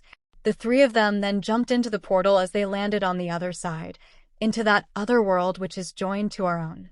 In this other world, this young lady would be admitted into the Grand Hall of Heroes, for she was of light and love. The shaman had accomplished another successful recruitment. Chapter 8. The Forest of Hanuman. Derek was sitting cross-legged on the ground in the middle of a vast jungle or forest. His surroundings were of such a peculiar character that he couldn't decide where he was exactly. One thing definitely dominated his attention, though. The giant black jaguar purred against his body as it had her head laid upon his leg. Even though she was friendly, it was still a bit unnerving. He stroked her beautiful smooth fur as he thought that he had never seen something so dark as her hide. It looked completely void of any color, whatever it was, like anti-color. With each stroke of the creature's fur, its purring got louder and louder, and the boy began to giggle. He flopped himself down onto his back and sprawled out upon the ground. The large cat jumped upon his chest and began to playfully lick his face as the anxiety of the experience began to dissolve away. He looked into the creature's large glossy eyes to find the same familiar darkness as the rest of her body, but then all of a sudden something changed. The blackness of her eyes began to dance with an array of splashing colors and a glowing light that caught hold of the boy's attention. He began to fall into trance as the bright red and green colors within the creature's eyes began to fade away, and a scene of some sort began to come into view. The creature's eyes were a looking glass into other worlds. A vision had begun to start while Derek stared into the jaguar's eyes. Thunder boomed and lightning struck as he saw a ship caught in a large storm. Large swelling waves and heavy rain beat against the ship in the heavy storm. Upon the side of the ship was the word uncertainty painted on in large white letters. The waves beat heavily on this ship as the dirty crew on board shouted in unison, some forgotten hymn of ages long past. This melody began to fill the surrounding air with an eerie quality of boundless energy. Heavy cracks of lightning lit up the turbulent sea about the old wooden vessel. Turning the wheel with a great ferocity was a fearless young captain with a spirited look in his eye. As Derek looked again, he saw that it was himself that he saw fighting the great storm, and that old beaten-up wooden boat was his dear home. All of his dearest friends were those dirty old pirates who shouted at the seas as if it was some being who was in their favor. As these realizations hit him, so did a feeling of uncertainty. Fear began to fill his heart as his breathing increased, and sweat began to pour down his brow. An enormous bolt of lightning hit the exact center of the vessel as the wooden boat shattered into pieces, and he watched as he and his whole crew were swept away by the unmerciful waters of the great deep. Just as the boy was thinking that this wasn't how it all had happened, a loud authoritarian voice issued from the clouds above the turbulent seas. Soon a bright shaft of light shot from the cloud and extended to his brow. Your old life is over, and your old self is now a distant memory. You have been given the chance to start anew. You now have the opportunity to take your rightful place in history as the hero you were always meant to be. Destiny has chosen you and a few others to lead this world from darkness to light. Just as I have saved you from the darkness and brought you out the other side alive and anew, so shall you lead others to the glorious splendors of the higher possibilities of the human experience. I now present you with the chance to do what you were really meant to do in this life. Take up your power and go out into the world as a light that shineth in the darkness. For you are of light and love. The booming voice finished its sermon as the stormy night soon fell into a calm and peaceful day full of sunshine. The rays of the sun shined down on the now tranquil seas of the deep of which this young hero had escaped. Are you ready for me to take you towards your destiny? Are you prepared to do what you were really meant to do and be what you were really meant to be? The black jaguar asked the boy as he merely nodded in reply. He gulped nervously as he followed behind the creature. He asked the jaguar, "What is it that I am supposed to be?" In response, the jaguar said, "A hero, of course." Mark smiled in response. That didn't sound so bad. Derek and the jaguar walked for quite some time through the wilderness as she spoke to him. There are 2 others of whom you are meant to accompany on this great journey. Don't worry, I shall lead you to them shortly. Before I can take you to them, you must be instructed in the mysteries of nature and the mind. I have dominion and power over the forces of illusion. I shall help you to understand the force which controls you the most time. I shall suspend these forces for 40 days' time. You are going to spend these 40 days in a sort of monk-like existence. Your time will be spent in these woods, with these books and the practices, and my guidance. Work I give you must be taken seriously, and will lead to incredible results. You have exited the world of illusion and sorrow, and have gained admission into a world of infinite possibility. The first step was gaining admission. The next step is learning the rules and developing skills. In the next 40 days you shall learn the how and the why of true power. I and a few others shall instruct you on the mysteries of nature. We require one thing of you first. Why is that you have been chosen? The boy began to scratch his head as he couldn't see why he had been chosen. I'm not sure, the boy mumbled as the jaguar looked at him with a smirk upon her lips.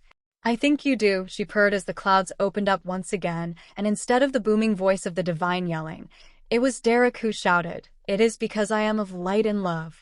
The whole universe jumped with excitement, and the boy walked on towards his destiny with a smile upon his lips and a powerful force known as faith within his heart. He was ready for his magical training. Derek woke from his regular slumber at the same time he always had for the last few weeks. It was exactly 5 a.m. when he awoke each day. He always awoke to the same sight, the jaguar laying with its head on the leaves while its tail slowly went back and forth in a rhythmic manner. The jaguar was always awake before him. Did it ever sleep? It sort of creeped him out when he thought about it. Derek had followed the creature's instructions for the last 3 weeks, which had gone by slowly, and he was started to get a little tired of it. He had spent hour after hour sitting on the ground in a particular posture, or chanting some ridiculous prayer or mantra which he didn't particularly understand. He followed the jaguar's instructions diligently, and without question, as he felt a sense of destiny within the atmosphere of the forest that beckoned him onward. He always just wanted to be the best at everything he did in life. The young man had always been the best at about everything he tried, but this mystic meditation stuff was of a whole other breed. He struggled to keep the mantras going throughout the day as the words slipped past his awareness. He would found himself saying it over and over and over again without ever once thinking it. This sounds trivial, but is a great difficulty. These difficulties threw him into fits of emotion, which the jaguar told him he must transcend, whatever that means. He would do various breathing exercises at the jaguar's discretion. These exercises seemed to be making him worse rather than better.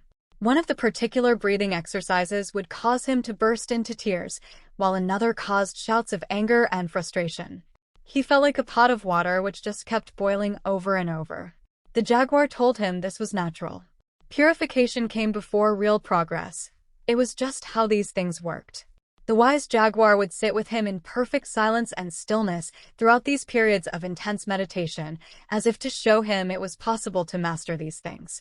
It was one thing to hear truth from someone, but to see that they actually live it is another inspiration entirely. The creature would randomly say things like, "What a man knows and feels is well and good, but it is only what he does that truly matters. One positive action is more valuable than 100 positive thoughts or feelings." As soon as the young man thought he had broken apart and determined the meaning behind the vague statements of his friend, she would suddenly spit something out which contradicted all which she had previously said. It seemed that understanding was beyond the grasp of the mind. Could it be that genius is a transcending of the mind into the vast and unknown vistas normally inhabited by saints and gods? The genius and the holy man both exist in a place which is beyond the possibilities of the mind to comprehend. All this was hard to get at and mysterious, but he started to feel like he was finally making progress. The exercises soon became easier, and a great calm began to settle over him. "I think I understand what you mean," the boy said to his furry friend as his legs ached from the meditation posture he was in. "It is not the words which are important, but that which lies beyond." "How can you talk about something that is beyond words?" the boy asked in an annoyed fashion. His companion raised her eyebrows and then settled back into stillness. Derek thought on and on about these questions and statements which the jaguar continued to throw at him as he struggled to understand. After a day which seemed to stretch on for weeks came to an end, he suddenly broke into a hysterical fit of laughter. "I can't understand. That's the whole point," the boy exclaimed as the jaguar got up and walked close to him. It affectionately put its furry paws on his shoulder and happily said, "Now you've got it, son. Once you realize you can't understand is when you begin to understand.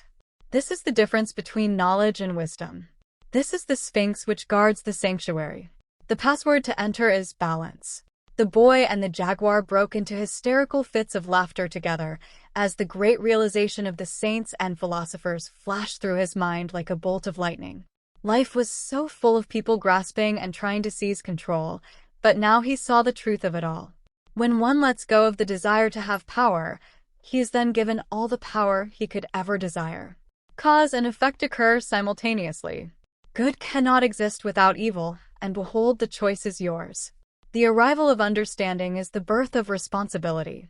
Now that you know the basic premise of this whole thing, are you still prepared and willing to be of light and love? The boy nodded in response with a large grin upon his lips as the jaguar smiled back at the boy, then continued on with her rant. These things you are beginning to see and realize transcend good and evil. This is a preliminary step and realization of the mystic, but nevertheless it is a big step. These concepts must be witnessed within one's own self. It is a very personal kind of thing. Everyone will experience these things in a different manner, so try not to speak too much about it. You will only confuse others. I now have something to ask you. Are you here to save others and be of light and love, or will you take your new understanding back with you and profit therefrom? Will you use it for the betterment of all mankind or for your own profit? This choice is yours alone to make. Will your life benefit and help the I or the all? Take your time and tell me your decision, boy. Don't feel pressure from me on what to decide. It's your life. I have no weight in this matter whatsoever, for whatever your purpose is shall be your purpose. Whether it aligns with my ideals and morals or it doesn't is of no matter. One man can only decide what is right for himself and no other. Judgment we leave in the hands of the God beyond our comprehension. He alone is fit to judge, for he alone is just. The boy sat there twiddling his thumbs for what seemed like an hour. For a long time he contemplated the things which he and Jaguar had talked about. He felt this incredible energy bubbling up from inside himself due to his earlier realizations. He felt like a part of him had been blotted out and his weaker self had just disappeared as if it had been made of glass. His sudden realization shattered that glass as if it had never been there in the first place. He felt like he had always been searching for this feeling which was in him at this very moment, and yet it had always been with him. How could it go anywhere? It was who he truly was. More than just Young Bones or Derek Lee, he was so much more than that. He didn't even have to think about it, as he just knew what his decision would be. Life was about to be of a much higher quality, as everything came easy for those who aligned themselves with the purpose of existence itself. This purpose was beyond words and beyond comprehension. It had to be found deep within oneself.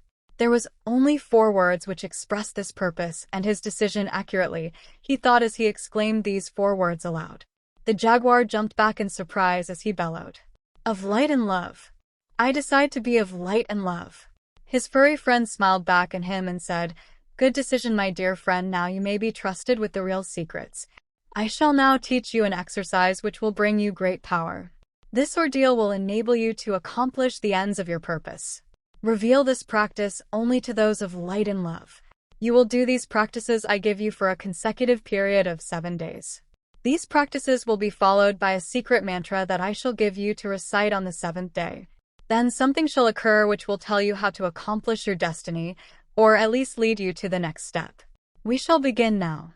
The boy sat cross-legged across from the jaguar, as his completion of work had rewarded him with even more work to be completed, even more power to be acquired. Seek to receive light and love, to soak it all up, and then to shine it forth for the betterment of all. Be like the moon. Reflect the rays of the sun to those down below. The mantra was very secret, and the breathing practice given was also secret. The young man sat hour after hour in certain prescribed postures as he did these lung-shattering breathing patterns over and over again. Whenever his time was not occupied with the intense meditation postures and the breathing techniques, he was made to arise and walk about the forest. As he made his way through the heavily wooded forest, he ran his hand across the old oaks in surround and breathed deeply. He kicked the leaves about with his feet. It was that peaceful season of falling leaves and comfortable cool winds in this other realm. This other realm didn't have season in the same way as the human world did, but nevertheless it felt like fall. He cried and sang loudly the mantra as it began to take on the most peculiar of qualities. He felt like the mantra was doing him instead of him doing it.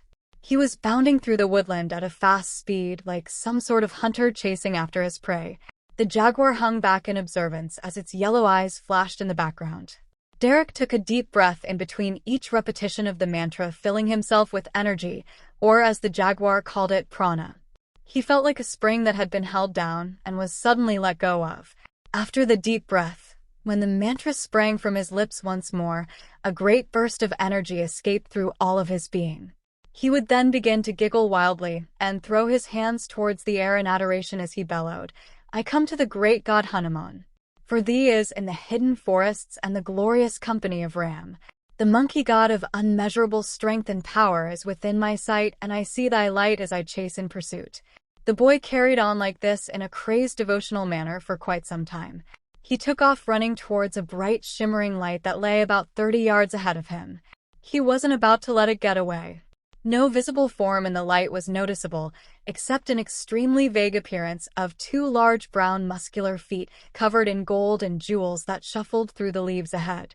The great god was fleeing from the young man not in fright or disgust, but just for the fun of it. For he was a great god, and his sense of humor was great. For what is there to be serious about when one is beyond all the bondage of matter and thought? What worries does a god have?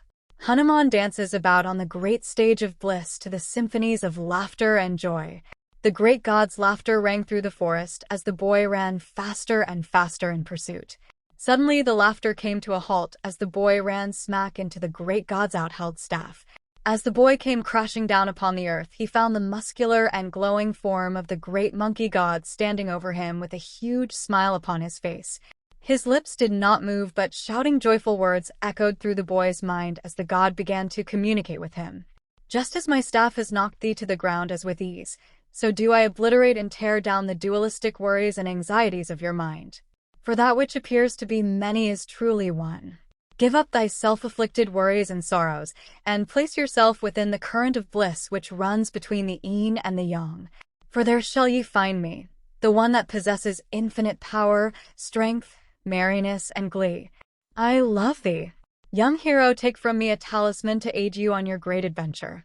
I give thee a power which is only of use to those with understanding. To those with understanding it turns into wisdom. To those who know, wisdom becomes power. I present to you a wand torn from the bark of this ageless oak which towers above its companions within the magical forest. Use it well and wield its fire, but always be of light and love.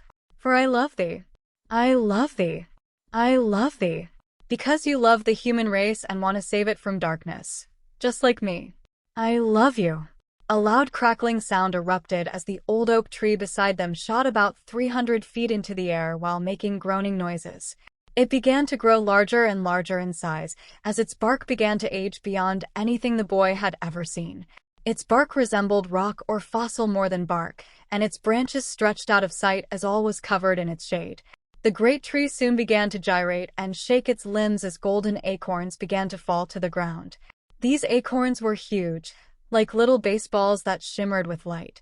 With a great leap, the god jumped into the tree and began to climb as quickly as he could to reach the top. I pluck this wand of yours from the top of the tree of life. I shower you with the fruit of the tree of joy. For the sleeping ones the fruit is as poison and delusion, but for you, my hero, it is bliss. Enjoy. Eat the fruit and take this powerful talisman. For bliss and power are now yours, my dear hero. I love you and I will always be with you. If you need me, only whistle 3 times and recite my mantra. Always be of light and love. The creature exclaimed as he shoved a handful of acorns into the boy's mouth as they turned into the sweetest and most glorious wine the boy had ever tasted in his life. He became drunken on the bliss of existence itself. He felt like he was bathing in the love of life itself. Hanuman then slammed the wand into the boy's hand as he jumped straight into the sky above and disappeared with a flash of light. The boy held the wand high and pointed it towards this light as he screamed, I am of light and love, and I am ready for my journey to truly begin. The jaguar looked on from afar in shock as she said in a low voice, This one truly is of light and love, and not to mention a little crazy. The feline glared lustfully at the golden acorns which lay at the boy's feet. She pondered about what could possibly be in store for this young man as a smile spread across her terrifying lips. Anything was possible for a hero as bold as that. Anything. The boy's training soon ended and his 40 days had passed. He felt he had been through something profound. He felt transformed, like he was a new man. Young Bones was gone. He was now Derek Lee. He was now a real hero. Soon the shaman appeared once more and guided the boy into the holy city of the Ram. There he passed the test of the beast of the garden.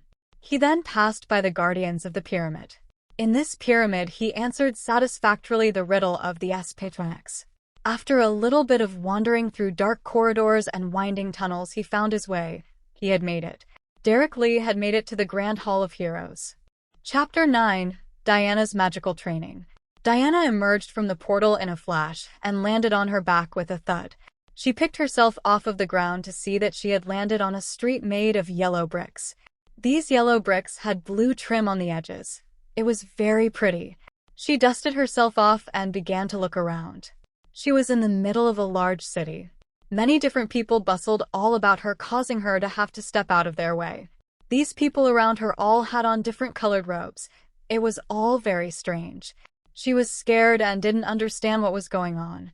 Wesley and the shaman were nowhere to be seen. The shaman must have took Wesley somewhere else. Why would he do that? The shaman could have at least told her what she was supposed to do next. As she began to panic, someone approached her and grabbed a hold of her wrist as she screamed in reply. There was a man in a black hooded robe before her. All she could see was his mouth beneath the cloak. She was terrified. Without Wesley, she didn't have any way to defend herself. The man before her pulled her close and began to whisper. "Do not make a scene. I am not here to hurt you. I am here to help you. The shaman told me of your arrival. Now follow me." She suddenly calmed down and nodded in agreement. The hooded man then brought her off the streets of the holy city and towards a small stone block home. He opened the door, ushered her inside, and slammed the door shut. Diana had made it into the other world where her training would soon begin. The man in the black robe threw his hood back and extended his hand in greeting. Diana shook it as he said, "My name is Giordano Bruno. You may call me Bruno. It is a pleasure to meet you." Diana nodded and replied, "My name is Diana. It's nice to meet you too." She had been alone for so long that it was strange to touch another person again, even if it was only his hand. She sat there for a long few seconds just staring at him. All of this was a bit much for her at the moment. The man before her had a curled mustache and a flowing head of dark hair that stopped right above his shoulders. He had a kind, peaceful look in his eyes and his cheeks were bony like he didn't eat too much. Bruno looked into her eyes and smiled as she began to feel less nervous. He then began to speak once more. "I am here to teach you and instruct you. You will be staying here in my house for a while. Here I will teach you meditation and ceremonial magic. You are the greatest Celtic witch of your era. There is no question about that. I am here to help you widen your mind and improve in your magical disciplines. I shall prepare you to enter the Hall of Heroes. I once entered those halls in my past. It is only fitting that I should teach you. The blind cannot lead the blind. I will teach you and instruct you in the art. Whenever I think you are ready, then I will call for the shaman, and he shall take you on to the Grand Hall of Heroes. Are you ready?" Diana nodded as she looked up at him and asked a question. "Where is Wesley? Why isn't he here with me?" Bruno smiled and said, "Do not fear for your wolf. The shaman is keeping him safe. He would have scared the other villagers half to death, so he took him to a safer place. The shaman is taking good care of him, I assure you." Diana smiled and said, "Okay, well, let's get to work then." Bruno then led her into a small room in the back corner of his small home. In this room was a small cushion in front of a collection of candles. A bed was in the corner, and a large bookshelf on the opposite wall. Small hooks were on the walls where you could hang a rope. It was very small and very simple, but it would do the trick. He then handed her a pure white robe and showed her where the bathroom and kitchen was. He put her to bed and told her to get some rest before they got started. She had been through a lot.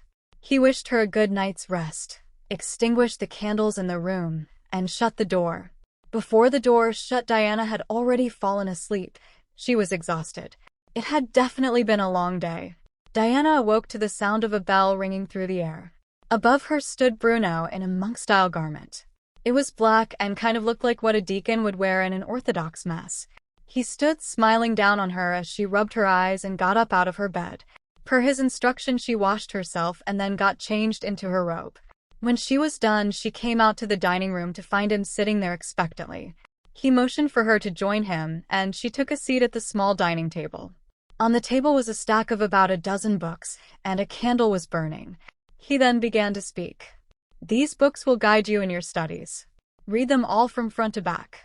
Remember that these books and the words they contain should not be taken verbatim. Merely read what is said and form your own opinion on the matter. They are just good suggestions, really. Some of them may have great suggestions, while others are not so great. In these books is everything you will need to form a fundamental basis of understanding. This basis will make your future work easier. There are a few concepts I need you to pay extra special attention to within these books, though. Meditation is important. Kabbalah is important. Astrology is useful, and the tarot is useful too. Above all of these, I need you to study hard into ceremonial magic. Your training is a Celtic, which will make you a natural at this, but you will still need to do some studying. Is all of that understood? Diana nodded as she started to thumb through the stack of books.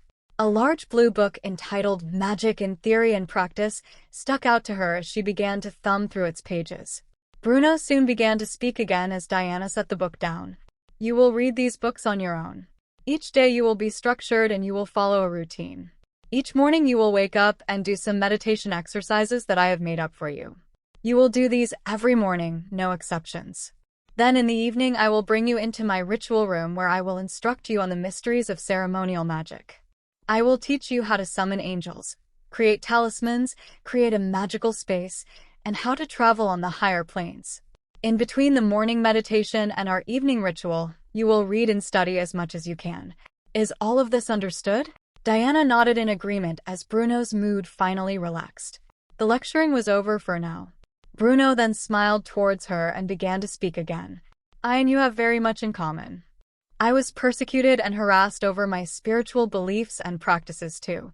Just as the Inquisition took your family from you, they have continued to make my life hard. We are both individuals born into a time period that didn't understand us. Here in this world, though, all of this goes away.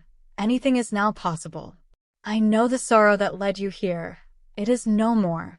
Your life shall change more than you could ever believe possible. I am glad to have you as a student. Are you ready for your morning meditation?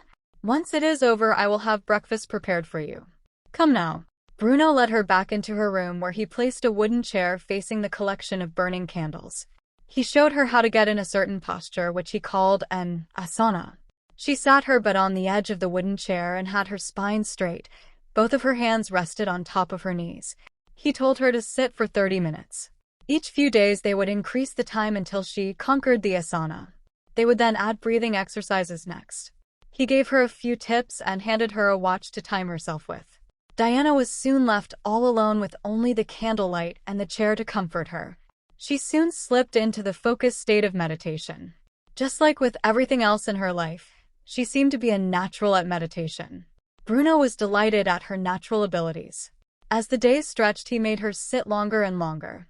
After about 2 weeks, he started to give her breathing exercises, which he called pranayama. These exercises caused very peculiar results with her, and she grit her teeth and kept at it. Meditation could be much harder than people think. Her evening lessons were a different story, though. She thought ceremonial magic was going to be a bunch of chanting and walking in circles. It wasn't. It was real hard work. She had to memorize long rituals and prayers. He even made her memorize the 7 planetary correspondences of certain plants, stones, herbs, colors, and gods. Magic seemed to be an art of analogy.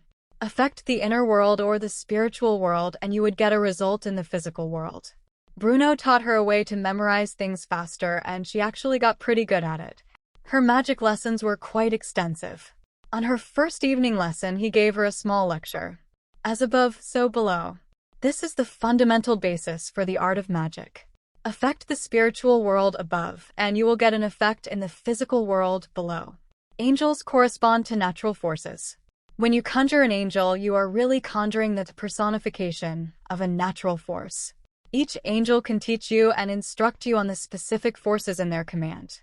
Get the angels on your side and you get all the natural forces of the universe on your side. Affect things on these higher planes and you will see results all the way down to the physical plane. The most important part of magic is personal, though. The greatest results and changes that you shall make happen will be within yourself. Magic is the art of changing yourself into a perfected being. Align your will that great purpose, the great work, and watch transformation occur. A true magician's life is a reflection of their will. Someone with a heroic will should have a heroic life. Magic will show you how to make your life a reflection of your will. The inner and outer will be perfect representations of each other. If your inner self is truly of light and love, then your outer life will soon become of light and love. As above, so below. After this lecture, he proceeded to teach her how to banish. He said it cleared a space and your own self of all negative energy. It was like hitting the refresh button on your own mind. He gave her a script for a banishing called the Lesser Banishing Ritual of the Pentagram. She was told to memorize it and practice it on her own. Each morning, Diana grit her teeth and pushed herself in her meditations and her pranayama. She soon started to have mystical experiences, and her mind became much calmer than normal. She just felt more in control than she ever had before. It was hard work, but it was definitely worth it. In the evening, she would rehearse certain rituals Bruno had given her. They would perform rituals together too. He showed her how to perform effective invocations and even how to summon angels to aid her. He showed her how to infuse objects with magical force, create talismans, which she really enjoyed. She even learned to travel on the astral planes and have visions in her rituals. He would do a long ritual, and she would sit quietly and go off into a trance state. Once an angel was called upon, she would see it in her vision, and then began to tell Bruno about it. They became very close over the several weeks Diana stayed there. One day Diana awoke to find not Bruno with a bell, but the shaman. Wesley was with him and she was so excited. She hugged and kissed her teacher goodbye as the shaman took her away. She was ready to enter the Hall of Heroes. With a firm grounding in meditation and a little magical training under her belt, she was finally ready. The shaman led her out of the small house, into the garden, past the guardians, and into the pyramid. There she gained entry into the Grand Hall of Heroes. Chapter 10: Holy City of the Ram. Mark awoke with a start as he wiped the drool from his mouth and began to pick himself up off the ground. He slowly raised himself up off the ground and began to get his bearings. While rubbing his eyes, the sounds of peculiar birds and other animal calls began to flood his senses. The boy started to panic as he began to realize that he was actually in the jungle. Skyscraper-like trees shot up around him, and large canopies of limbs and leaves hung overhead, which resulted in an eerie lack of sunlight. "Why do these ridiculous things always have to happen to me?" the boy murmured as he began to walk around and explore his surroundings just a bit. The jaguar had just vanished. He didn't know where she had gone to. If he was going to be stuck here, he might as well find some food and water. He slowly began to pick through various shrubs and bushes which he found and came to the realization that he had no idea what was edible and what was poisonous. He felt like a stranger in a strange land. The boy then did something unexpected. He followed his intuition. He suddenly stopped his exploring, took a few deep breaths, and sat down upon the ground. He sat there on the damp ground covered in leaves of every color as he began to take deep, mindful breaths in and out, in and out. This was a trick that always seemed to work for the boy, whenever he felt overwhelmed, which was more often than desired. He would stop whatever he was doing for a few minutes and began to breathe deeply. Soon after a few moments had passed, the boy's heart rate began to slow, and his mind became calm. He then clasped his hands together and bowed his head as he began to pray. "Dear God, I am simply at a loss right now. I don't understand what is happening to me. I'm not so sure what is real anymore at this moment. I ask that you show me the way, dear Lord. Guide me towards the right path and help me to be the man I was destined to be. In the name of love I pray, Amen." As if in response, a booming voice bellowed, "Follow me, dear boy." Mark looked up to see the ominous black jaguar just a few feet from him, which motioned with her head for him to follow. Okay," the boy replied as he got to his feet and began to follow the predator through the jungle. The great cat led the boy through what felt like miles and miles of jungle as they made their way to who knows where. Excuse me, but where are we going?" the boy asked nervously as the cat stopped and faced him. It calmly replied, "You will soon find out where we are going, boy. Now is not the time for questions, but for faith. Have faith and follow me. Follow me towards your destiny." The boy and the jaguar suddenly topped the summit of a large bluff. He looked down the steep drop below and saw an immense city with giant towering buildings made from stone and roofs of wood. Giant temples and monuments were scattered about in the valley below. In the center of the city stood an enormous pyramid which had a statue of a golden ram at its peak. The pyramid was of a dull yellowish color, and its perimeters were filled with flowers and vegetation of the most magnificent beauty. An elegant garden surrounded the pyramid in the center of the city, and the colors of the flowers in the garden gave the effect of a rainbow ring that hugged around the four-sided golden pyramid. The ram, which stood above this mass of stone and architecture, looked as if it would at any moment jump from the peak of the structure and start bounding through the heavens as its hooves danced upon the stars. The boy must have stood there for 5 minutes, with his mouthing hanging open, before the jaguar finally gave a small growl to snap him back to attention. He looked down at this creature as an eerie smile spread across its lips and its sharp, menacing teeth sparkled in the sunlight. I welcome you to the holy city of the Ram and sincerely wish you the best of luck in all of the adventures which lay ahead of you. Now if you would follow me. Keep your wits about you. Mark merely nodded his head in consent and shoved his hands into his pockets as he made his way behind his guide. The holy city of the Ram got closer and closer with each step. Soon the boy found himself reaching the outer gates of the city, while he noticed that a guard stood on each of the 4 cardinal points. The one in the north was dressed in a green suit of armor, the one of the south in red, the one of the west in blue, and the one of the east in yellow. The 2 of them approached the one of the east as the boy looked towards the face of the stern man within the brilliant yellow suit of armor. A visor hung over his face, and all you could see were the whites of his knuckles that clenched his sword and shield. Mark could barely see the gleam of his eyes, just visible beyond the shade of his visor. The soldier brought his sword downward and pointed it at the 2 of them. The jaguar motioned for the boy to stop. Who dares to approach this holy city? Name yourselves and state your purpose, the guard bellowed in a fierce voice. Mark began to get very nervous as he felt his palms beginning to sweat. Hopefully they didn't make it all this way just to be turned away. I have come to bring this boy here to study the magical arts and become a true hero. He seeks admission into the Hall of Heroes. Do not worry. Our purpose is of light and love. The jaguar growled as the guard lowered his sword, allowing them both to pass. Mark passed by the daunting figure as the man looked him in the eyes and said, "Of light and love," while bowing down low in greeting. Mark looked towards his feline friend in confusion while she told him, "It's a sort of greeting around here. It's a way to know who really belongs. If you ever leave and need back in, then it can serve as a password. Remember this, boy. All things are possible if thy motive is of light and love." The boy nodded as he followed into the inner parameters of the vast city. He looked about to find wonders at every street corner and magic at every door. A smile formed upon his lips as he looked about him at his new home and began to realize that his whole life had led him to be of light and love. That which matters above all else is one's motive. No matter what the outer appearances may be, it is that which is within that is of the utmost importance. The general purpose must be known, before the means to accomplish the purpose will be found. Set the intention, then get to it. The finer details will become clearer as the work proceeds. Set your intention, will it be, then get to work. Mark stared with a look of wonder upon his face. He was walking through the holy city of the Ram with his feline companion at his side. Beneath his feet were dull yellow bricks that made up the roads. Between the rectangular yellow bricks was a bluish mortar that held it all together. Together the yellow brick and the blue mortar gave a majestic and royal feeling to it. It was beautiful. Small streams of running water ran on each side of the road. Mark was looking them over curiously. The jaguar responded to his curiosity by saying, "Those are the waterways that supply fresh drinking water and bath water. This place is so pure and free of pollution that we have no need to protect our water with pipes. Our sewage is probably safer to drink than the waters of your world.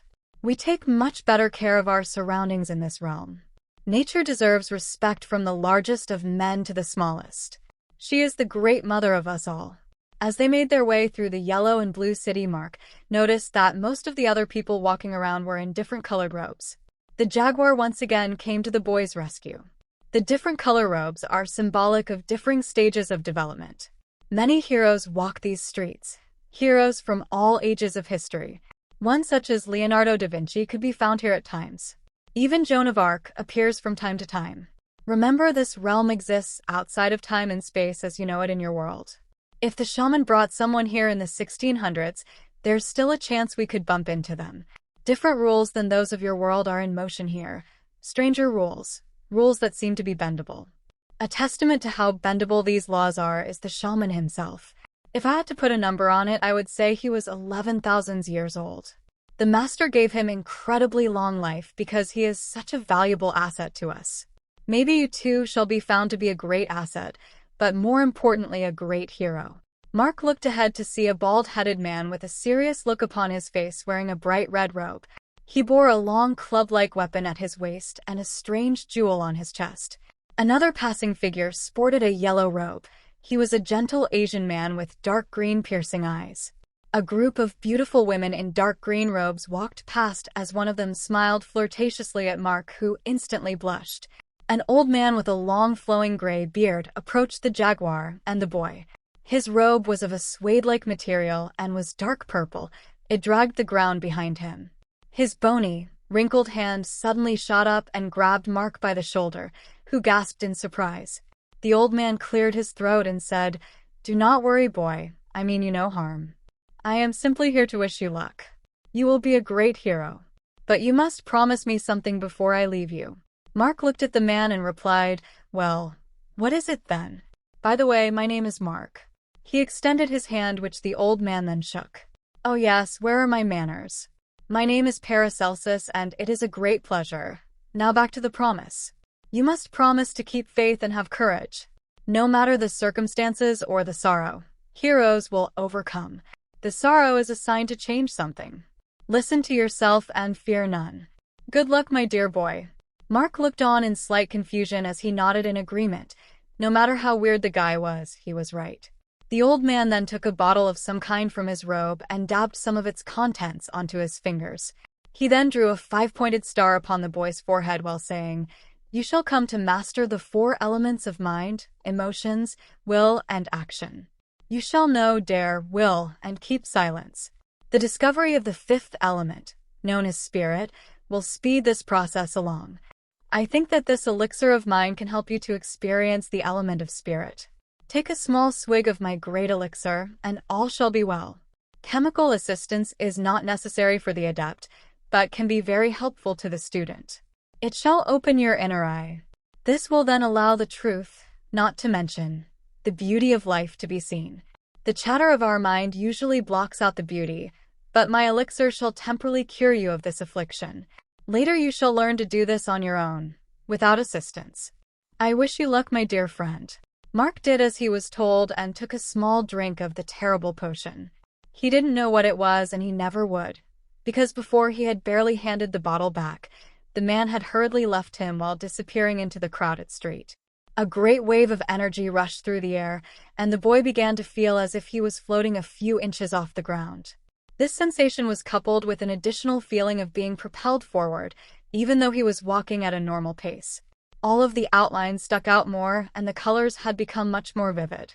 Even with all this stimulation and excitement rushing on him at once, an odd thing happened. His mind was completely calm and relaxed. He had never felt so much energy and joy in his life, but he was completely calm at the same time. It was just bizarre. When the mind calms, anything is possible. He was now entering a place of true power, which was contradicting, in that it was so peaceful. Mark really wasn't that religious of a person in his opinion. He and his mother never went to church, and he definitely wasn't a Buddhist or anything like that. Despite his lack of acquaintance with religion, he could still tell that something profoundly spiritual was waiting for him. Many new thoughts then began to enter his mind. These thoughts were different than regular ones and went something like this: maybe certain types of religion aren't always that spiritual, regardless of the common belief. Spiritual experience is to be found through personal experience. Reading a book will only get one so far. Actually acting on spiritual precepts and seeking out such things will yield results. Personal experience is the key. Action must be taken. You must act on what you believe. You must act. Nothing else will do. Chapter 11. The Garden of Baphomet. A huge green flag danced on the wind up ahead. It hung on a large pole that was suspended at the entrance to an immense, breathtaking, beautiful garden. This flag was emblazoned with large letters that read, "The Great Garden of Gaia." The boy was wondering what the word Gaia meant as the jaguar suddenly began to growl loudly. The boy turned to see that a group of goats were beginning to swarm them. These hairy tricksters then grabbed him by the arms and the jaguar by the hide as she snapped her fangs at them. In response to her threats, they released her and Mark and began to back away. These weren't normal goats. They walked upright and were of irregular muscular development. They stood about 4.5 feet tall and had slightly longer horns than regular goats that spiraled and hung off their heads. They had long hanging white beards that drooped down the front of their chests. Their eyebrows were extremely hairy and very pronounced, and their eyes had a certain intensity to them. One of these goats stood up straight and began to address the boy as Mark looked on dumbfounded. "We see that you have brought before us one from the other world. That doesn't happen every day, you know. Aren't you going to at least introduce us?" The old goat commented as the jaguar merely nodded. Mark nervously said, "My name is Mark. It's nice to meet all of you."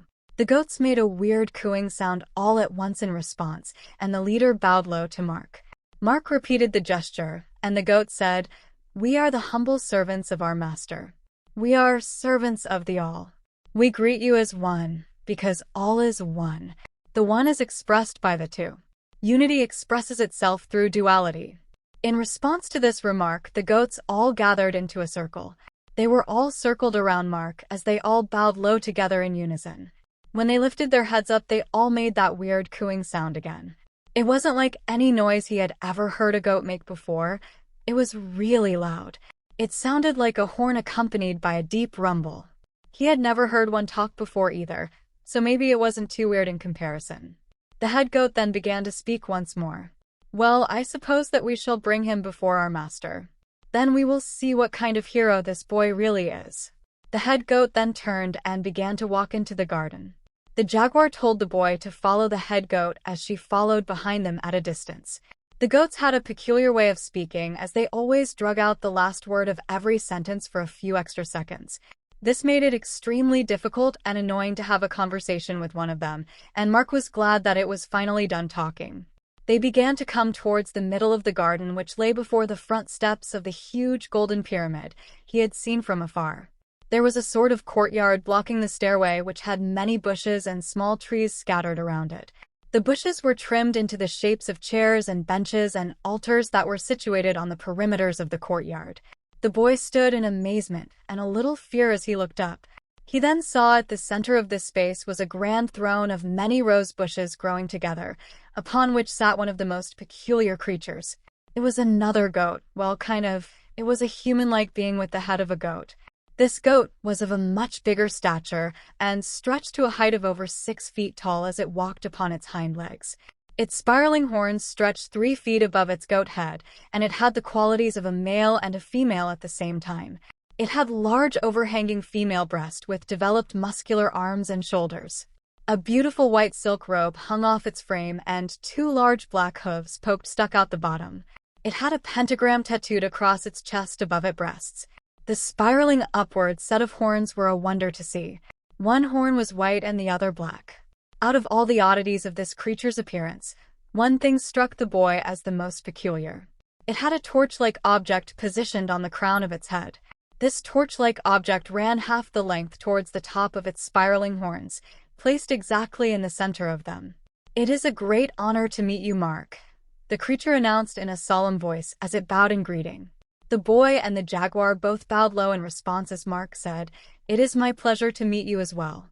The ominous creature smiled down at the boy. Its expression then turned to one of great seriousness as it looked to the jaguar and said, "Leave us." Immediately, she and the helper goats left the two of them to be alone. Mark began to become a little nervous as the creature looked at him with a stern look upon its face.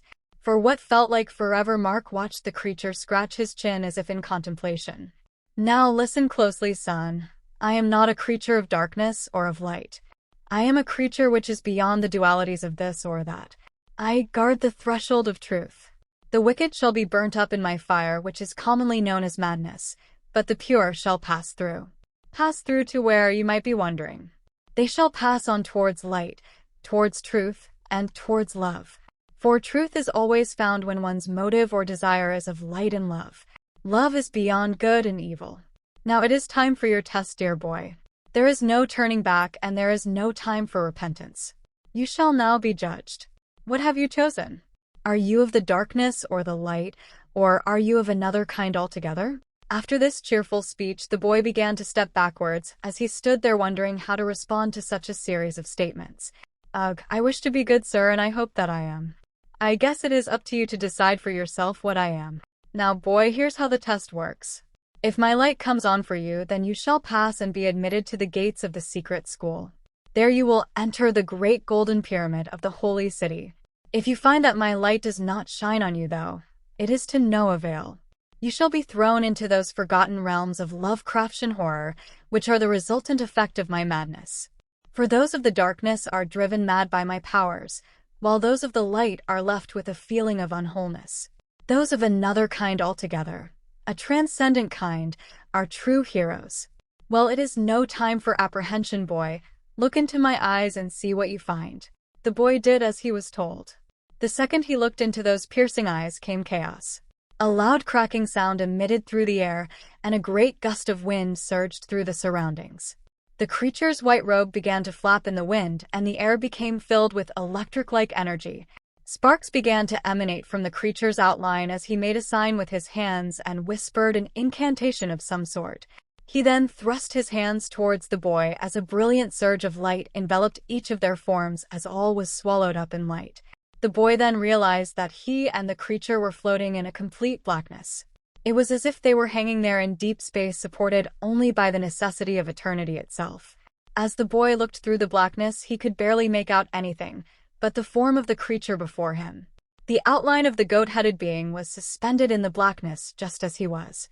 All of a sudden, the torch-like feature which jutted off the creature's head began to fill with light until a brilliant and bright orb of white light sat on top of the creature's head.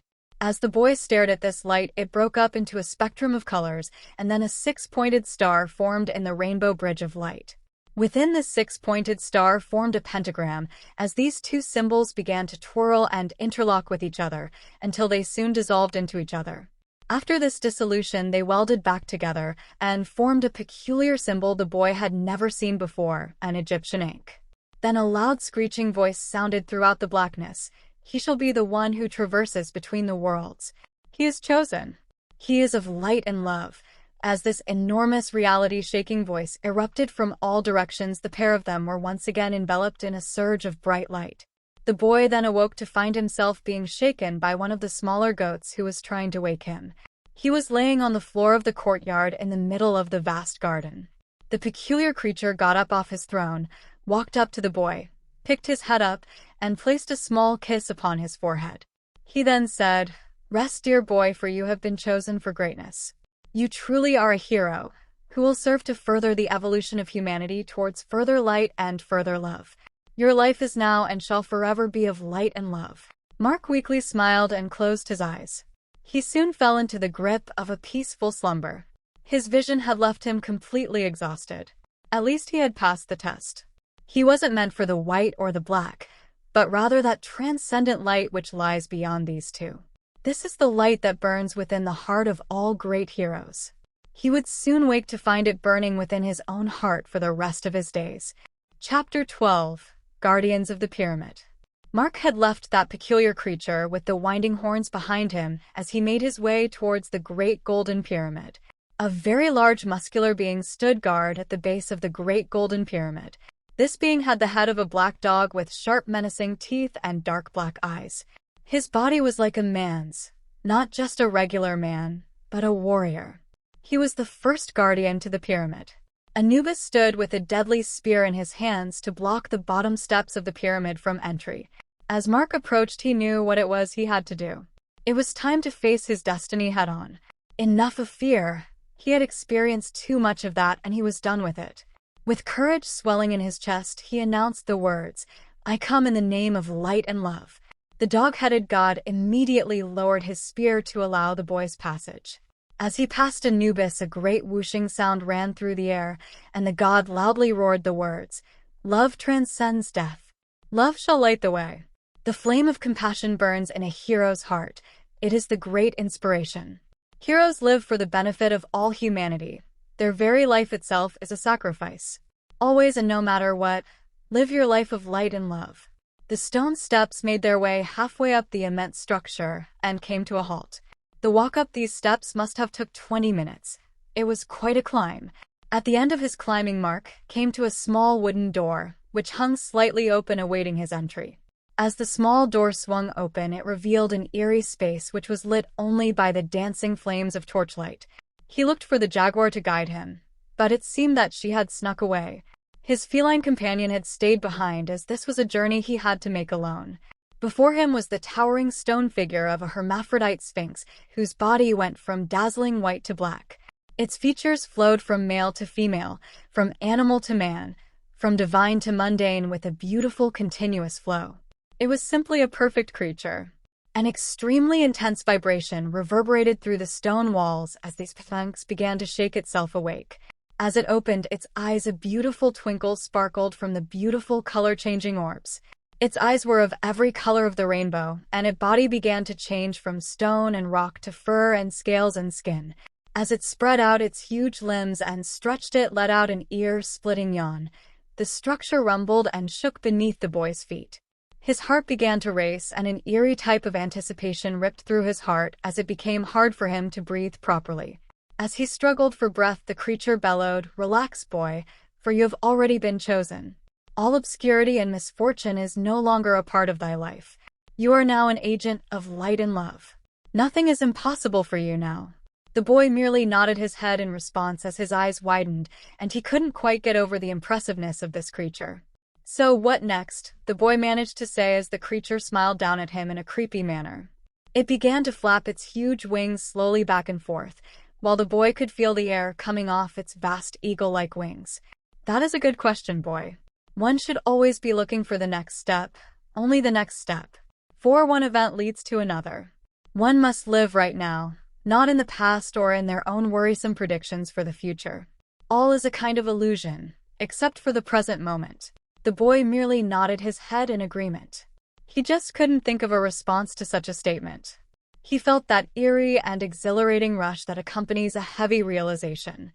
The words of the Sphinx seemed to pierce his mind in an unusually direct manner. He was right, and there was no doubt about it. Truth had arrived and he accepted it.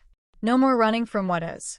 A smile began to cross his lips, and the nervousness and anxiety began to melt away. Truth was there to stay. Destiny was in the air, and the boy stood upright with his chest up. He was ready. A few moments of silence passed as he waited for the Sphinx to continue on. After a time of it began to speak again. "Now the question for us to answer is not what you shall do next, but how shall you do it? We know that you have been chosen for the great task that all great men are chosen for, the great work. This divine task is always and shall forever be of light and love. The question now is, what are you best suited for, and what is your art form? What skill shall make you the most effective hero? All great men have a great art form. Even regular people have things that they shine at. Everyone has a niche or a great talent which is naturally within them. Once one finds out what their great talent is, then they must pursue it diligently. If they seek this true purpose, their life will then take on unimaginable positive change. Their destiny then pulls them towards prosperity and light. Now take heed to my words and focus. I am absolutely perfect and completely balanced. There is no creature in any world which can compare to the likes of me. Therefore it is I who judges the chosen. It is I who judges and decides what to do with those who enter this holy place. For only one who is above another is able to direct them. The blind cannot lead the blind.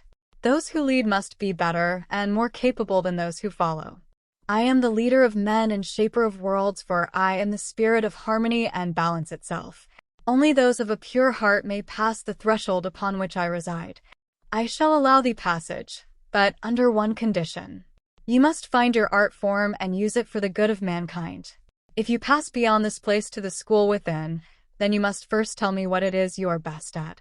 What is it that you feel utterly and indisputably called to do? We shall train you to the utmost in that ability. Now declare your art form, boy. Shake the very boundaries of reality with your talent and art. Tell me now, what is your true will? The boy hung his head as he began to contemplate the immensity of what he had just been told. The magnificent creature before him had just expelled more wisdom in a moment than he felt he had his whole life. What is it that I am truly good at? The boy thought to himself as he began to scan through his memories, searching for his talent, his art form. Throughout his whole life, others had told him that he had a brilliant mind. Understanding and knowing were things that he seemed to be born with. That was always his greatest gift, but at the same time his greatest curse. To be in a world full of others who didn't know in the way that he did, who didn't see the world in the same light as he did. Tough intelligence made life seem frustrating at times. He finally decided that his greatest talent was thinking and understanding. He then began to wonder of what use such a thing could be to save the world. After a few more moments of deep contemplation, he decided to just be honest and tell this thing the truth. He crossed his fingers and prepared to be casted down the stairs of the entrance, and exchanged for a war hero or athlete or someone who would be of more use. The boy picked his head up and stared straight into the creature's magnificent eyes as he announced, "My mind is my gift, and my talent is of an intellectual nature. I am the best at thinking and understanding. I am not sure how useful this is, but I am telling you the truth nonetheless. So I guess that I ask for wisdom. My training shall be to obtain wisdom, so that I may use it to help others." The creature before him merely nodded its head and stroked its chin. It sat like this for a long time while staring at the boy, who shook in nervous anticipation. It soon began to speak, saying, "This is something that we can work with. For all activity and skill is dependent upon the mind. If one can master the mind, then almost anything is possible. It now seems that we shall instruct you on how to master your own mind, and then watch as your inner hero begins to manifest. For the brain's main function is to create and design realities. If one can master their own mind, then they can master creation itself. You shall instruct it in ways, and taught to do things which will give you true wisdom. This wisdom will enable you to help others. It will make you into a great leader. You shall lead others towards truth and wisdom. You will set a courageous example and be an impeccable leader. It is now decided that ye shall learn the mysteries of the mind and beyond. You shall obtain wisdom in order to help others. Now pass beyond my residence and go inside towards your destiny. Farewell, young hero." After the creature's words came to a halt, the trembling of the structure began to dissipate, and the animate sphinx began to morph back into a statue. A small door then formed in between the creature's 2 feet, and the boy swung it open as a blinding light issued from within. The boy squinted his eyes and passed inside as the door slammed shut behind him. With a feeling of unstoppable momentum flowing in his veins, he walked towards his destiny, which lay before him. His feet were firmly on the path. There would be no turning back now. That concludes chapters 1 through 12 of the 48 chapters of The Sword and the Shaman by Austin Blevins. Stay tuned, for the following chapters will come out next video.